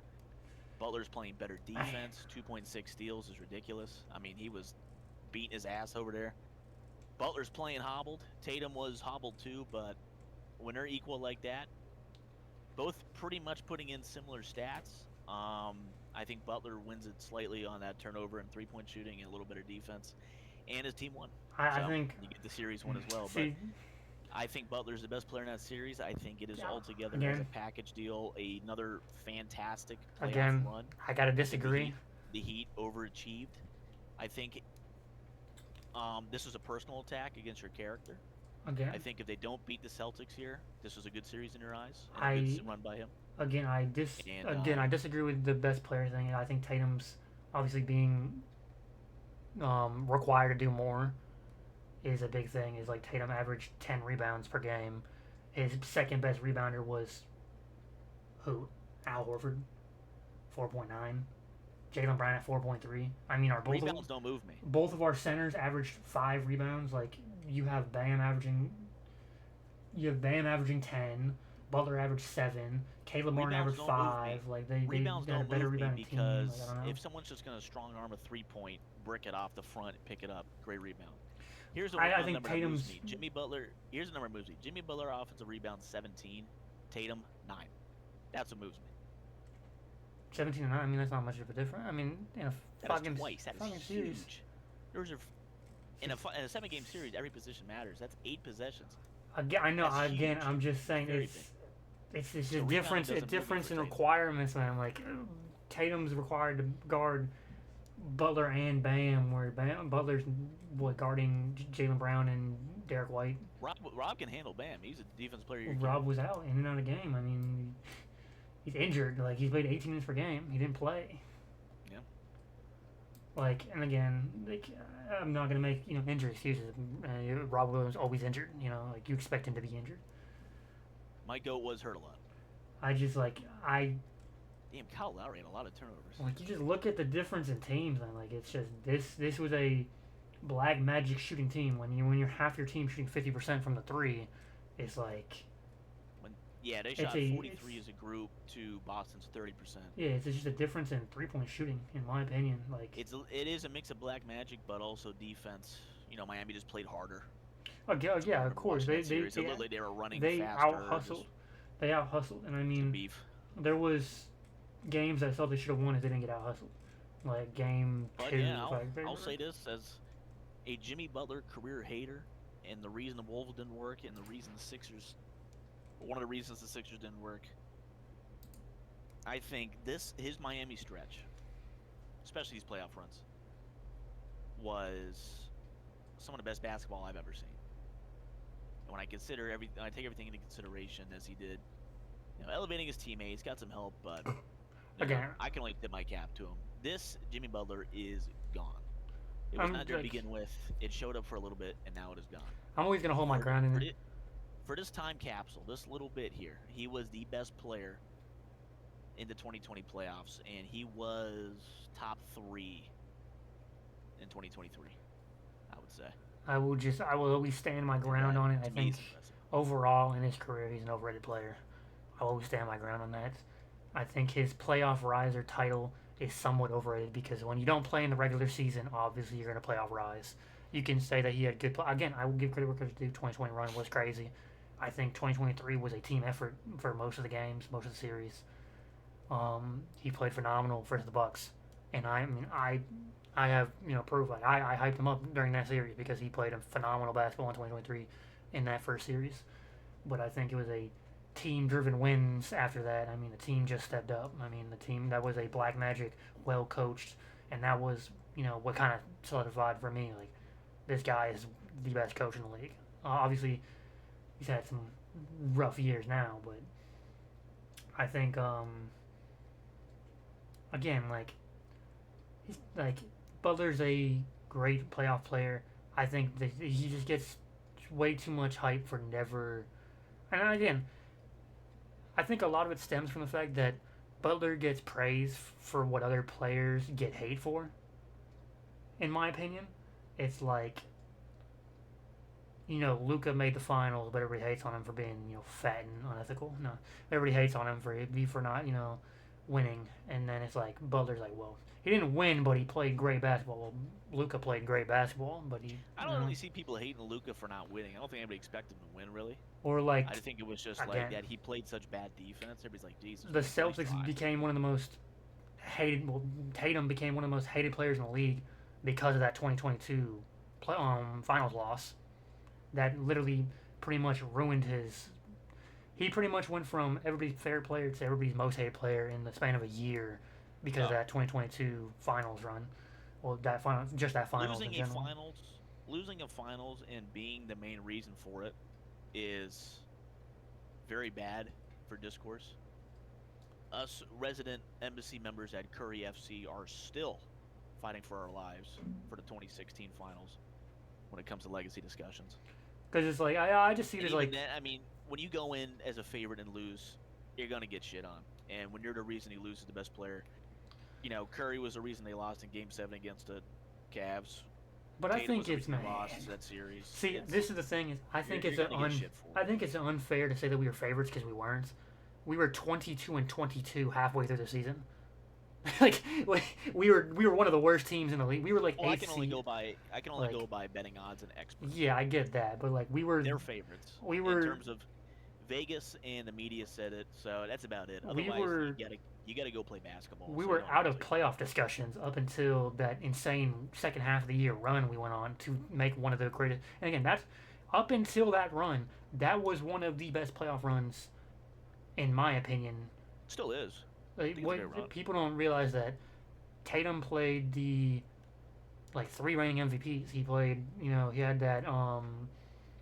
He had to play, if I remember correctly, it was the Super Team Nets with Kyrie, KD, Harden all healthy. We swept them. Second series we play reigning champions Bucks, who have MVP Giannis, Defensive Player of the Year Brooks, and Drew Holiday in the Defensive Player of the Year running. Well, this was the year that Smart won Defensive Player of the Year, but you know what I mean. Like the two runner-ups were like Giannis was up there, Brooks was up there, Holiday was up there in the Defensive Player of the Year polls. Like we beat them in 7, and then right after that It was we beat the Miami Heat in 7, and it's like it was a it was fantastic run, but when you play man. the same thing happened to the Warriors this year. When you play 30 playoff games to make the playoffs, and then start playing playoff games, you just run out. Well, yeah, I mean it definitely was The a Warriors, like gas. I look at the Warriors this year. They went from 13th, 12th seed, and then they just got Jimmy Butler, just started playing playoff games. All of a sudden, they're coming in as the 7th seed. They beat the 2nd seed with Jimmy Butler breaking his ass. They lose to the Timberwolves. That I'll be biased and say they had a chance to beat them. It would have been a fight at the very least. I mean, I think When win you come into playoffs, the anything can playoffs, win. In my when you opinion, come into the but- playoffs and you're clicking, momentum matters and it counts for something. But they just run out of gas. You get beat up, you get tired. Tatum's beat up, Brown's beat up. Smart was fucking had like 19 injuries. I But, mean, that's that's just how the it goes. problem. It's like, The Warriors didn't have to do that, so that's why they had more health going into the 22 finals. and you just to go a little off topic. This is why I don't like. I'm not very much a doomer in my opinion. Like people are like Celtics media's Celtics fans. I'm one of the like I've said it multiple times. Celtics have one of the worst fan bases when it comes to like Twitter, but Twitter just sucks in general for any basketball take. But like I can't- I'm I'll say seeing the same for people, Warriors, yeah. I'm seeing people go up here like we should trade Jalen Brown for Nick Clowney or whatever his name is on the Nets. Like what are we doing here? What are we doing here? Like let's trade Derek White for Malik Beasley. Like what are we doing here? Like what Yeah. trade portals are we making right here? Like Successful teams have nasty fan bases because if you don't win every year, it's just BS. well the thing The is Warriors are like the same thing. Like the Warriors are, they're like freaking out. Halfway through the year, at least a third genuinely think, blow it up, get Curry out of here, let's rebuild. well my thing it's is just like it's just pure knee jerk. It's just knee jerk every time. every single year that I've watched the Celtics play, we've been injured in the playoffs. So I don't know why people are surprised that like we lost to injuries. It's like the one year we won was the one year we didn't have any injuries besides Porzingis. We were the first time we've ever been fully healthy through a full playoffs run, and we won. Surprise, Go surprise. Go back the last 10, 15 years, and then show me an injured team that won. Because like, yeah, I mean, you look I at can't off like the top of my head. I can't. I mean, the Warriors Nuggets beat the Heat. The Heat are beat up. Healthy for the most part, but Nuggets are also better, but they're a little beat up. Because I just look back at like the Celtics, The like bro, Warriors like beat the Celtics. The Celtics are beat up. we saw the dare I say it, we had the Perkins ACL tear or whatever, then you had the KG back injury, the Rondo injury, like we've had injuries Celtics every beat the fuck season. up. Hayward injury, Kyrie injury, like Cavs are beat up when the Warriors won. Warriors are beat up when the Raptors won. Every playoffs, the most important thing's health. yeah. Every time. This year especially. I mean, the last 4 remaining teams are the healthiest. Yeah. That's not by surprise. Yeah, it's again, And, it's like, anything could happen. All of a sudden, Brunson, who's on a bad ankle, really rolls it bad. He's out for 2 games. it's always what ifs, but it's like if Celtics aren't injured, I don't think Knicks win. If Cavs are fully healthy, it goes 7 in my opinion. I still got my Pacers winning, but I think Cavs probably could have willed out 7 wins. Probably could have won it. It's a like any team could have won it type of a deal. But like Warriors could have beat the Wolves. Nuggets were fully healthy and Thunder were fully healthy. I mean, I could have gone either way. But Clippers, Clippers weren't really injured. Lakers weren't really injured. I mean, really the East was the injured. I mean, I don't really feel like were there any injuries in the West besides the Warriors?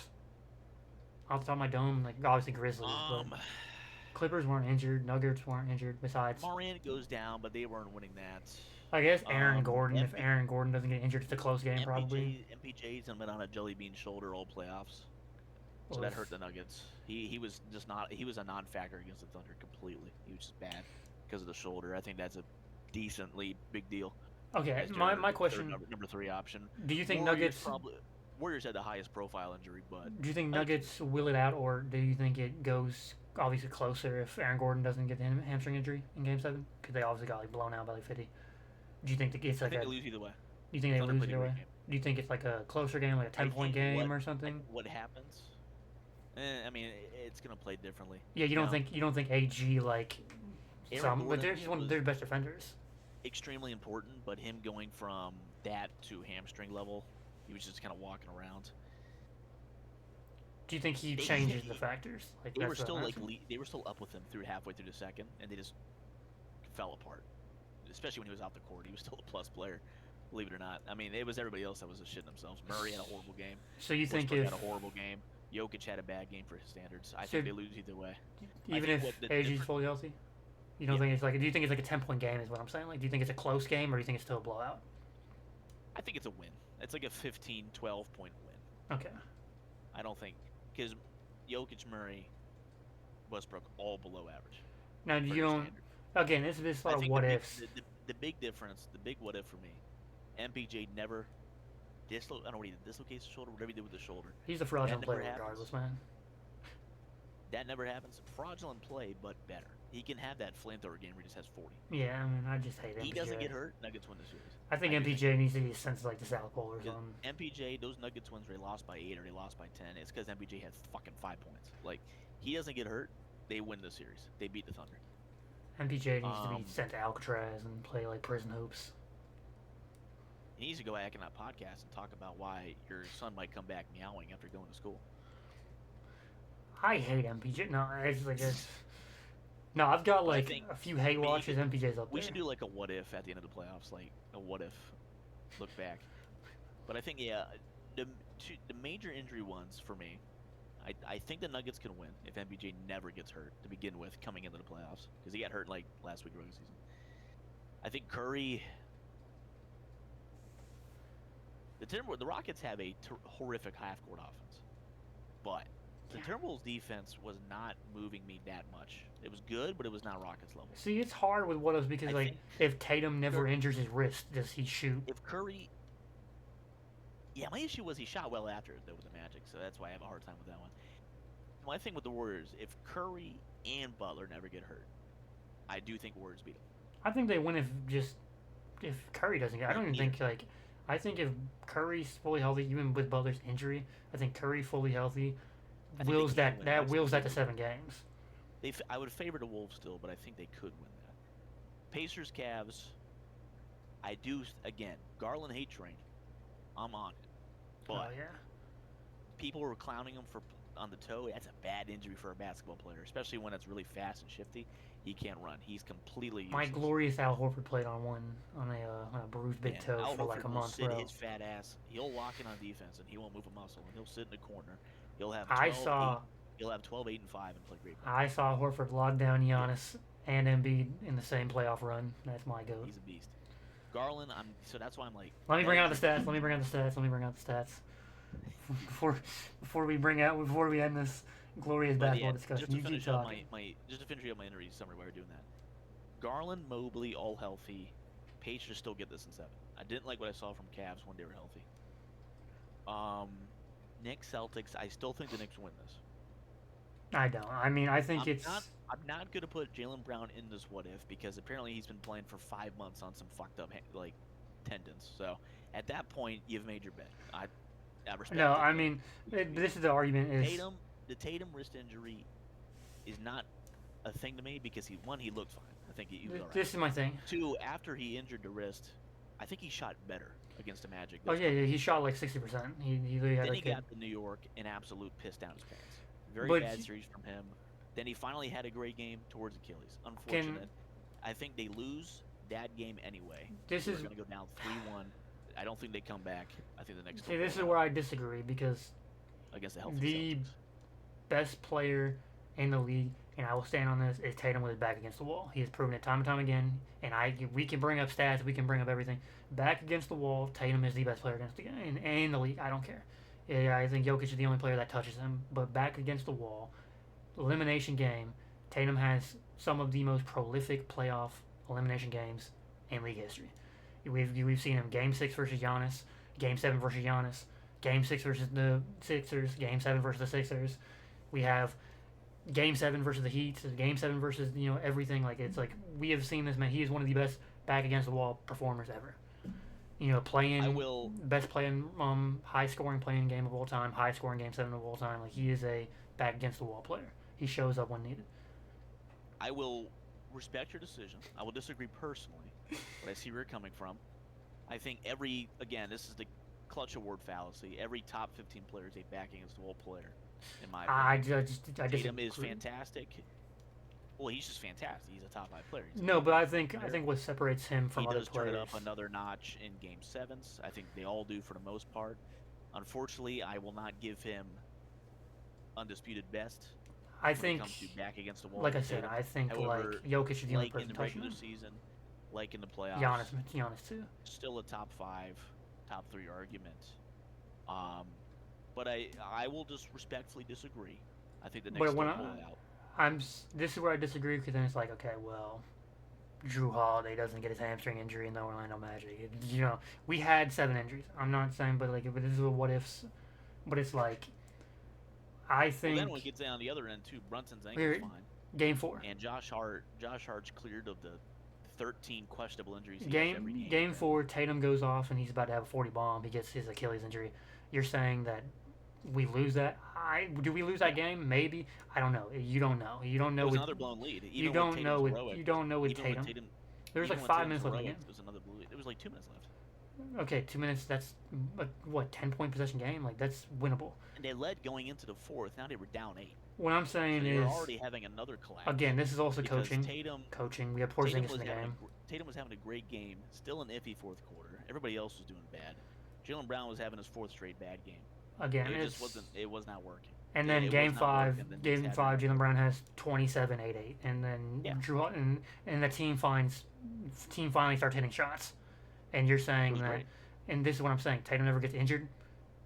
Tatum never gets injured when our shots are finally starting to hit. Does Tatum do a 50-point swing? Yes. No, yes. He does a 20. Yes. Okay, because this is what you're not understanding. This is where I disagree. Let me talk for 1 second. No, let me say this real quick. 1 sentence. This is what it boils down to. I don't think any Celtics player is as good as you think they are. No, this is where we disagree, and this is where you don't. This is where I will 100% disagree with you. Is you say a 50-point swing. A 50-point swing never happens with Tatum on the court because what Tatum does is Jokic levels, and he's the only player that does it like this, is when Tatum is on the court, it opens up the offense.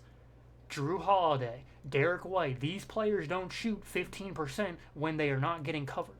With Tatum on the court, you don't have OG and Mikal Bridges guarding players like Horford, or Derek White and Drew Holiday. They're getting guarded by Brunson. Like this is my argument. I would ask you this then: why did Tatum lose every fourth quarter with him on the court? Coaching. Porzingis never should have been in the game. So Tatum had 3 great games. Did Tatum have 3 great games? No. But a lot of it had to do with coaching. Porzingis should not have been on the court. If you have Kornet on the court, it opens up the court. It was pretty much all Porzingis. I think, yes. You don't think it was Tatum and Brown not being good stars? I think it comes down to the fact that if you have better coaching and you have better timeout calls, and we're letting stuff happen.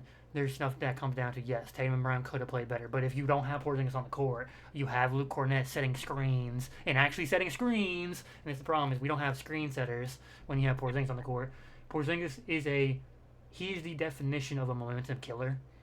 He is a momentum killer. He kills momentum. He killed all of our momentum multiple times. Every single time he touches the court, the momentum died. He's a ball stopper. Like, all of the ball movement dies when he's on the court. And it is the ball gets swung less, the ball gets moved less. He tries to ISO too much. He tries to mismatch, and that's not what we need him for. We need him to set screens. We need him to spread the floor.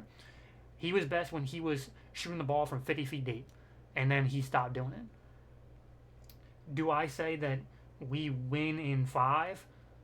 No, we lost those first 2 games horrifically. There's no excuse. But do we win those next 3 games? Yes. I think we win game 5, 6, 7. I think we come back, win series if Tatum's healthy. And if, again, this is all what ifs, and I think if we played Kornet, and it was very obvious when Kornet played how much better, he was like the best plus line. He was like plus 30 on the court. When Kornet was on the court, we were such a better team because we were stopping the rebounds, we were collecting glass. And this is the problem, is when our big men aren't collecting glass, when our starting centers are averaging 3 rebounds per game in 18 minutes of play time, it's like you're better off just not being on the court. When Luke Kornet's coming in for 15 minutes a game and averaging more rebounds in his first 2 minutes on the court than you are in the whole entire series, that's ridiculous. I think Porzingis is a big factor in why we lost, and I think Mazzulla's second, and then you have Tatum and Brown. I think the 2 biggest factors and X factors of this loss were Porzingis and Mazzulla. I will agree on the factors. I would just order them differently.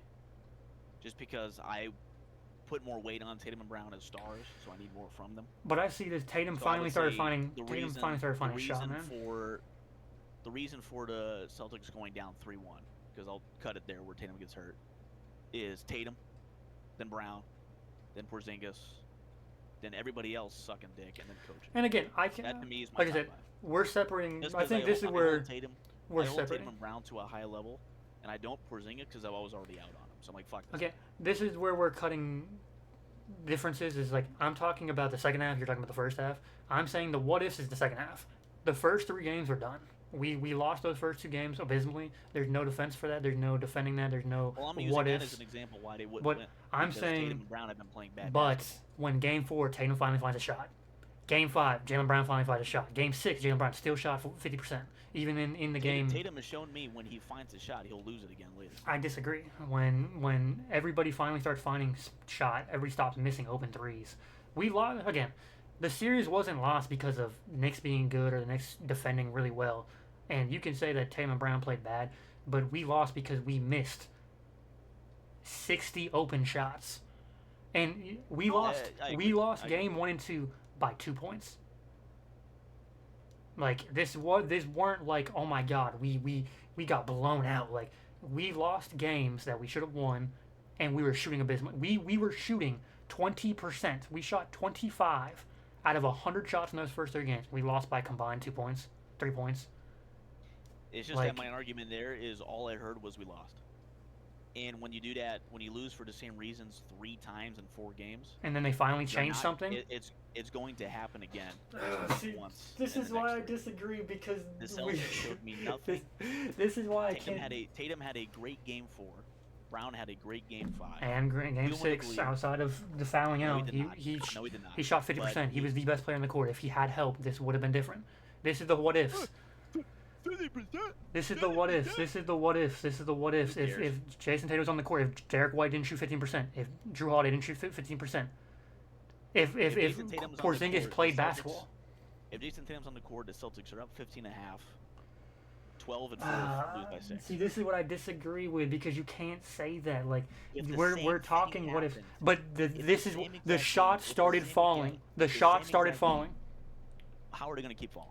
Can you prove it? We shot 25 out of 100 in the first 3 games, and then we swung to 60% in the next 3 games, or the next 2 Why did games. we lose by 50 How did we lose by 50? Because in game 5? Jalen Brown was the only player to Sure. show up. But that a full I thought he swing, shot 60. the I thought he shot full 60. swing, the full swing happened. The full swing happened. The full swing You're happened. telling me a full swing's a 50-point loss? Because Jason Tatum wasn't in the game. I don't think you realize. it's a 50-point swing? I don't think you realize, and this is what I'm saying: is watch games. Please watch Celtics games. Actually watch. Go back and watch the Knicks games and see what Jason Tatum does as a player. He is on that Jokic level, and I'm not saying he is Jokic level, but what he does for the team is Jokic level. He leads the team in every single major category for a reason, because Tatum makes other players' lives easily. Again, Derek White doesn't shoot 15% from the 3 if Tatum is on the court, because Derek White is open 9 out of 10 times if Jason Tatum is on the court. Drew Holiday is open more if Tatum is on the court. Again, Horford is not getting guarded by Karl Anthony Towns. He's getting guarded by Josh Hart. But now, because Tatum is out, now Cat is being guarded by a harder defensive player. Like, again. Let me ask you this then. Why did they go down 3-1 with Tatum on the court? Again, coaching and Porzingis. So not Tatum's fault. Tatum played basketball. Like, he played bad basketball, but he didn't play horrific basketball that you're making it out to be. He averaged 25, 11, and 6. I'm holding Tatum to a high standard as a MVP player. Let's say top 5. And again, we got out rebounded. This wasn't like we lost. We averaged the same points per game. Like we lost off of stuff like offensive rebounding.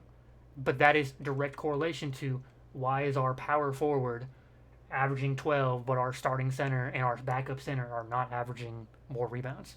Our two best rebounders are Jaylen Brown and Jason Tatum. Or Jason Tatum and Jaylen Brown in that order. Big depth is a problem. Porzingis is a big problem. Poor play from pretty much everybody else is a problem. But again, I got to default to stars mainly. And when you are going to losing a dogfight's one thing, blowing leads that are that big, that many times, I'm going to put more on the starters because that means they couldn't slow the game down, score some half-court offense, ISO buckets, say, all right, lock in, get on my back, let's go. I'll miss Frizzle, get on the Magic School Bus, let's shrink down to the size of an ant and go in some kid's nose. I think that was the episode, and find some boogers.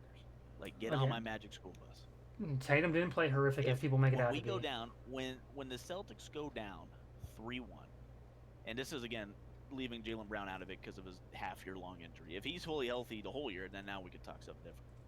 But I'll consider Jaylen Brown still at his strength. I think if you're going to go down 3-1 with Tatum and Brown playing the way they did, Tatum has a fantastic game 4, one of the best of his career. I'm going to take the bet. I'm going to hedge and say he will not do that 3 more times. I think he will have at least one more bad game in those next 3. Because he's played 4 and 3 were shit. He's not going to play 3 and all of them be great.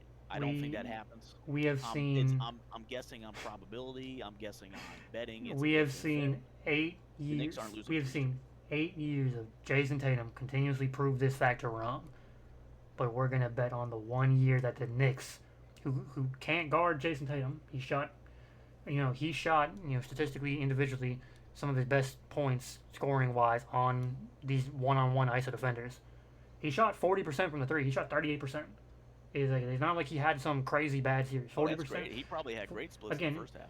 He shot great. He had 11 rebounds, 12 rebounds per game. Again, this boils down to coaching.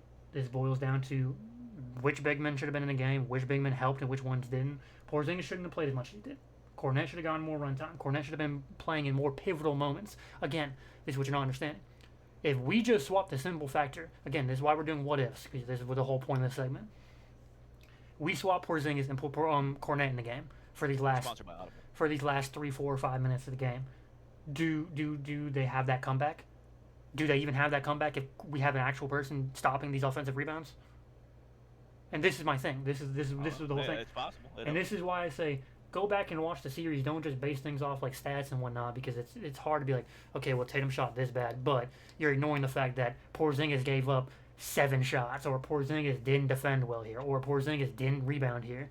Again, when your starting center is playing this abysmally, 3.7 rebounds per game, 24% shooting. He's averaging what? 4.2 points per game. He's averaging a 4-4. He averaged 4 points, 4 rebounds, 0 assists, 0 steals. He averaged 0.8 blocks. Like, this was abysmal. I mean, you can say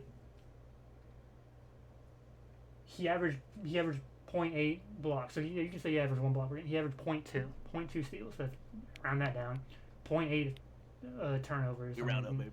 Again, assist. If you want to give him 1 assist, like playmaker. 24%, 22%. Like, he shot 20-20-60 splits on 4 points. 4 points and 4 again. And this is a guy who shouldn't have been touching the court.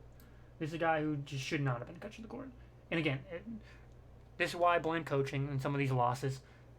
Like, some of these game 1 and game 2 losses, you can blame whoever you want. I will put a lot of credit on the fact that some of these comebacks wouldn't have happened if we had different players on the court. If Kornet was on the court instead of Porzingis, maybe they don't get as many offensive rebounds. Maybe Tatum gets more open. Maybe Tatum gets more screens set for him. It's stuff like this. Maybe Tatum doesn't shoot as bad if he had, Kornet rim running. Tatum could play make more. Like, there is factors, and this is why you got to watch the games. Like, you can't blame everything on this, that, because it's like, it is difficult. It is difficult because we lost those first 2 games, blown leads. We won the 3rd and lost the 4th. What was it? Yeah, we beat them. Yeah. We beat them by 30 at their home, beat their ass 20. in the 3rd game. Yeah. And then 4th, it came down to an Achilles tear. And I will still say, like, that was a winnable game if Tatum doesn't get injured, because you can say, like, well, they were going to win regardless if Tatum was playing or not. When your best player tears Achilles, obviously the whole morale drops, the energy. That's like you said, momentum. Momentum's a big thing. They'd already blown their next lead. But you say was already cooked. You say momentum's a big thing. It's a if Tatum was shooting like 60% from the 3 that game, they're down 10. It didn't matter. They'd already blown their lead again. They blew another lead. Again. The game was over. Their momentum was already on the Knicks side. The Achilles. That's why the Achilles injury really sucks, because the game was over. Like, I disagree. The Knicks had already clawed back and embarrassed the Celtics again in another dog shit 4th quarter. I'll disagree with disagreeing. So that's why happens. the injury was like. Injury, salt in the wound. I guess. And again, 5th game, everybody finally finds their shot. Tatum, is out. Jaylen Brown has a great game. And then, again, game 6, and Jaylen Brown is still shooting 50%. He's still having a phenomenal game. Obviously, he had some turnovers, but that also comes down to the fact that turnovers are going to happen when you're, I feel like the only your person on the standards court. are low, considering. I feel like you're having your cake and you're eating it too. If you're going to hold Tatum and Brown to these levels of talent, you got to hold the standards as well. Because you can say somebody had a bad series. And, because you can say someone had a bad series and said they had a good game. Like, he had a good game 5. He had a. His mistakes in game 6 purely came down to the fact that he was the only player playing. Like, a lot of the turnovers came down to the fact that, okay, no one else is playing the game. I'll never fault him for the effort. It was like, he did what he could, but the game was over in 5 minutes. A lot of the turnovers that happen, and again, this is where I will always disagree. I'm never gonna hold game 6 against Jaylen Brown. I'll never do that. I'm just saying. When you say 50-point swing, they're not down 3-1. I agree with you on every factor. Porzingis, coaching, Kornet. You're correct. I 100% agree with that. I just believe. Now, I'll say this. It's getting a little late. I gotta, my bitch is yelling at me. But I will say that I personally, just me putting the onus on star players when it comes down to, especially 4th quarters, and your lead is like 10, 8, 6, 4. I'm like, Drew Holiday's not going to give me a step back 3 here. What do you got for me, Tatum Brown? and No, that's where I was like I said, I agree. The that first was three the games, disappointing part. So or the first two games, yes, I agree. in a what if scenario, that's the only reason I still take the Knicks. I don't think what I saw already was enough to say 3 straight wins. Again, my thing is, Could it happen? Sure. we Absolutely. saw it happen in 2023, like 3 straight wins, and then okay, obviously whatever happened, Game 7, Oh the yeah, injuries. it But could. I'm just saying. what I I'm don't saying think is, it. why I think it happens is purely the fact that water finds, what's the saying? Water finds it's a float or whatever. The three ball started A duck. dropping. The You can three, lead a horse to water, but you can't teach it how to the three ball started dropping, lead a horse. and then obviously Tatum gets injured, and then the three ball disappears because the playmaking disappeared. Again, I don't think you're giving Tatum enough credit for how much he opens up for everybody else. That's I think that's my only I thing. think he is. That's the reason he's a top 5 player, because even when he's having a poor shooting night, he's going to have a triple double. And But again, it's just I don't want to pass right now, Tatum. I don't want a 3. I want you to get down there, ISO, midi. Look I want up you to the drive. I want you to go shoot some free throws for the love of God. and that's what I'm saying. That's what happened in game. Dare I say it? Yeah, that's what happened in Game 4. He started driving. He was obviously also Exactly. shooting phenomenal from the three that game, but Game 4 was all him. Game 4 was everybody else letting him down. But it's just 1 and 2 were like he dug the hole because of poor play. But if you look at stats, if you look at these all-around stats, 105 to 105, 43 to 46, it boils down to the only reason we really lost this series were closeouts. But I don't even think it was a big like just closeouts. But I think it was the offensive rebounding. I don't know how to bring up the offensive rebounding stats, but I know we got killed on offensive rebounds, and that's what won them. That's what won them the fourth quarters was the offensive rebounds, and this is why I said what if of Luke Cornett playing in fourth quarters rather than Porzingis, or just how the minutes were dispersed. I don't think Porzingis should have been playing in pivotal moments. There's just things that we should had change. the Celtics had 75 OREBs. Okay. Knicks had 79. So Now pretty low on can you OREBs. break it down to fourth Total quarter? rebounds, the Knicks had 13 more.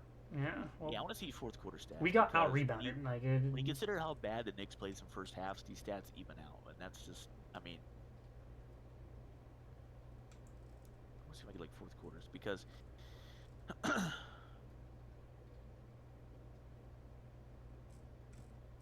Let's see.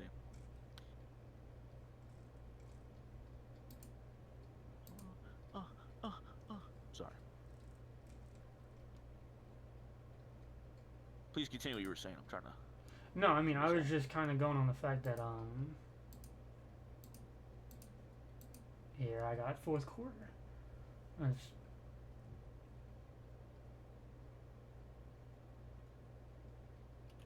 again, Horford 16% in fourth quarter. Derek White 0% in the fourth quarter. Jaylen Brown 0% in the fourth quarter. Tatum 16% in the fourth quarter. Pritchard 50% in the fourth quarter.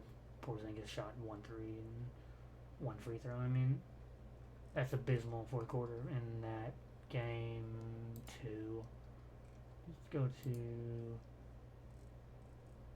game 4 is the one that I want to know. I wish I could go by quarter on basketballreference.com. I'm just on the NBA website. Oh shit. Here's game 4, the game that we lost, and this is why I say Achilles. Game 4. All right, let me hear it. Jaylen Brown, 50%. He shot 50% in the fourth quarter. Tatum, 60%. He shot 60% in the fourth quarter. Drew Holiday, 50% in the fourth quarter. Pritchard, 40% in the fourth quarter. Porzingis, 0%. He played 7 minutes in the fourth quarter. He should not have played. Luke Cornett played 1 minute and 37 seconds in the fourth quarter in that game 4. This is what I'm saying. Porzingis should not have played 7 minutes in the fourth quarter. He shouldn't have played the fourth quarter.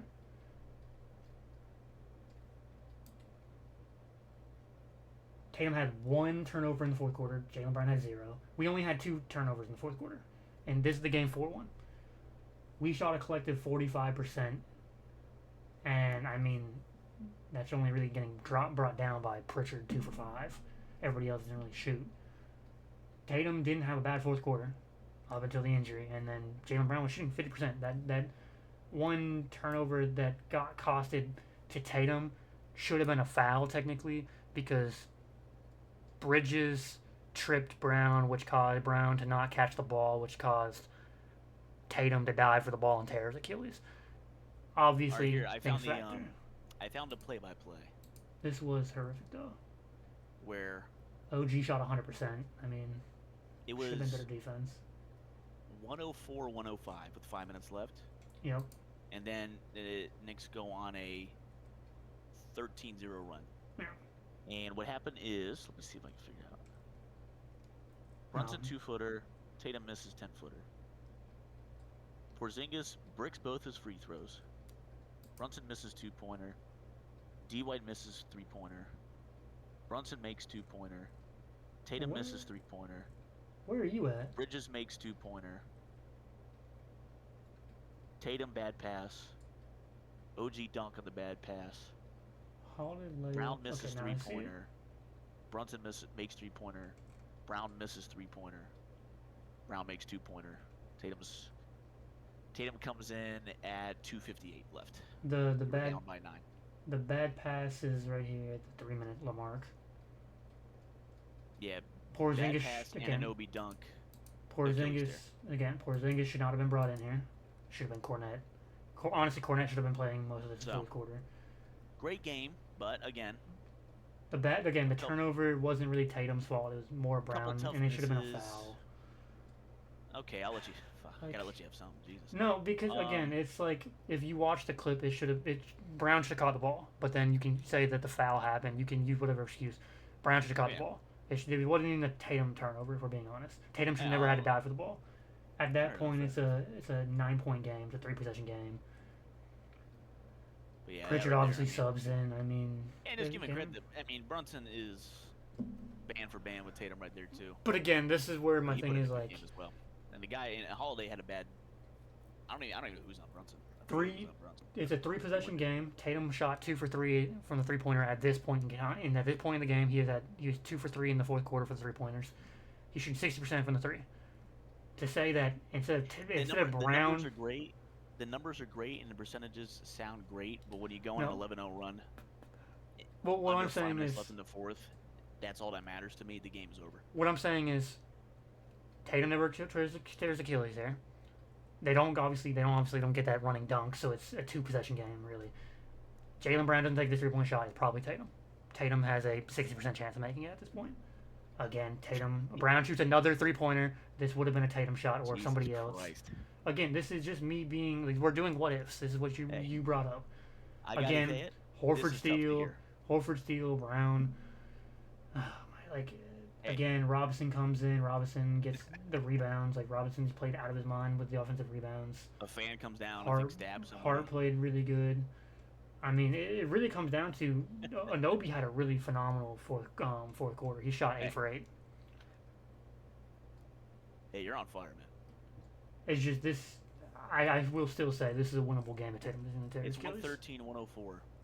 I'm gonna count the turnover. I'm not giving that one up. I'll die on that hill. I'm gonna count. No, the turnover time. I'm saying is 113-104. 3 minutes left. yes, 3-possession game. Celtics are showing another free fall. It was a 1-possession game 2 minutes ago. Now it's a 3-possession game. 3-possession game. 3-possession game. If the Knicks Tatum decide to doesn't stop go playing out. basketball and people make shots, Tatum's missed his last 3. No, because okay, see, this is what I'm saying. We're doing. It's over. The game's over. It's not. It's You done. can't say it's over if Tatum doesn't get injured. Like It's he's over. shooting 60% from the 3. He's Part of the shooting. reason they just went on 11-0 run. He can't score the ball anymore.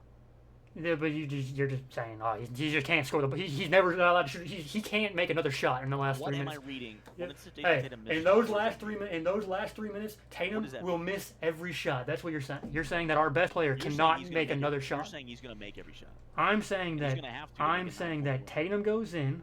If Tatum doesn't tear his Achilles, the defensive doesn't drop. One, the defense, our best defender is Tatum, and this series, our best defender was Tatum.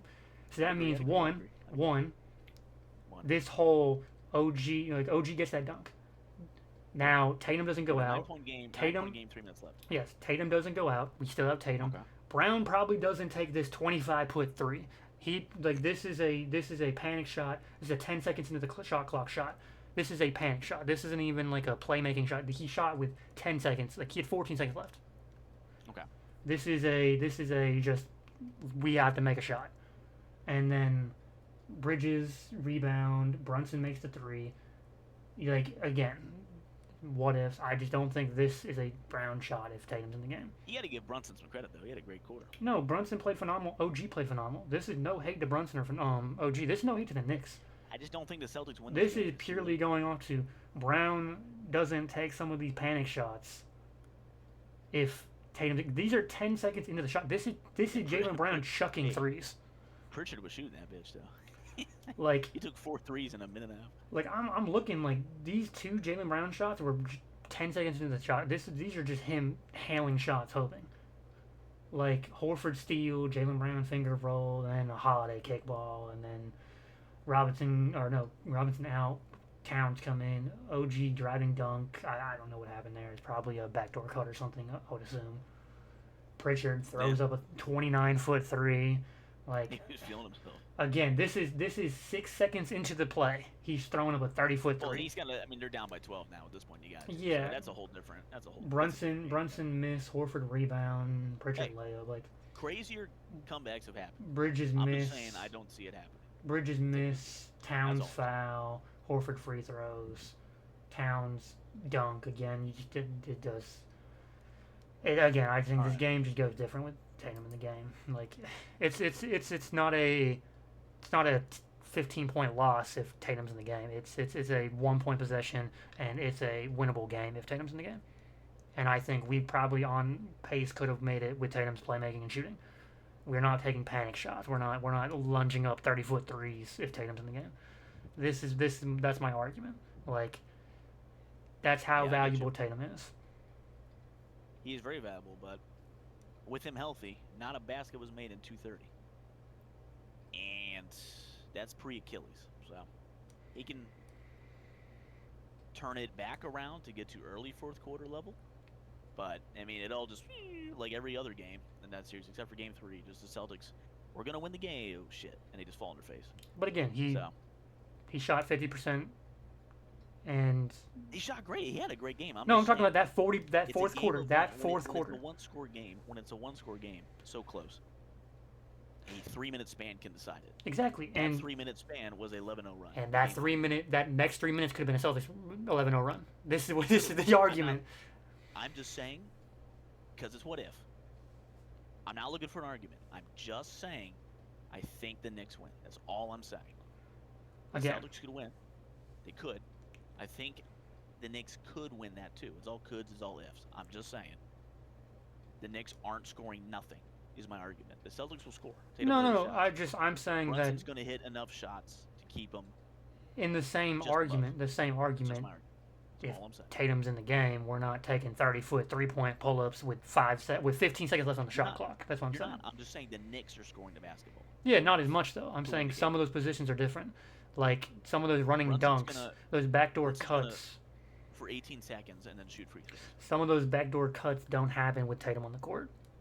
Like this is my argument. Like he's not. Jeez, I mean, like, why is he not in Italy as the Pope then? I mean, good God, he's a great player, but. No, it's just some of the stuff that happened in that fourth quarter in the last 3 minutes is because Tatum's not on the court. The how much opens up defensively for the team is like, man. But again, it swings back the other way. We started matching their scoring up until well now we're taking 40-foot shots. On a swing though. You're guessing on and you are also guessing on a swing. You're saying that they stay hot. This isn't an argument. I'm just saying that's my opinion. Yeah, and I'm saying like it could have easily been a one-possession game to a Celtics win or a Knicks win if Tatum's on the court. The word "easily" is giving me a little bit of a tingle. They would have had to fight for it. It would have been a struggle. They could have done it. Again, I just don't think you give the Knicks healthy Knicks against healthy Celtics with Tatum. Run this in a simulator. Up 9 with 3 minutes left. The Knicks win 8 out of 10 times. Is that fair? I disagree. All right, we're gonna call it there. I disagree. We're saying fully healthy. We're talking not with the wrist injury, not with the knee injury, not with the sickness, like not with the hamstring injury. Like we're talking fully healthy. No, just Tatum Achilles. With Tatum Achilles, yes, I think we win 6 out of 10 of those. I think that we change. I think like that's the whole thing with coaching is like you adapt and you change. And what happens is we adapted and changed, and then Tatum's Achilles injury, then we have to go back to praying that Porzingis, does something he didn't. I'm ringing the bell. That's it for me. It's late. I gotta take my melatonin. One of my wives wants me to sleep with her. It's over. That's it. No motion. Melatonin.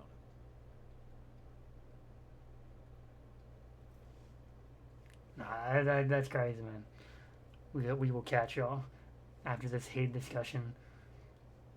It's been real. It's been great. Merchandise out soon. Merchandise out soon, by the way. It's been real. It's great. Celtics in 7. They're coming back. We haven't lost yet. We're actually winning the finals. Just wait on it. Actually, they should be playing right now. They're at home court.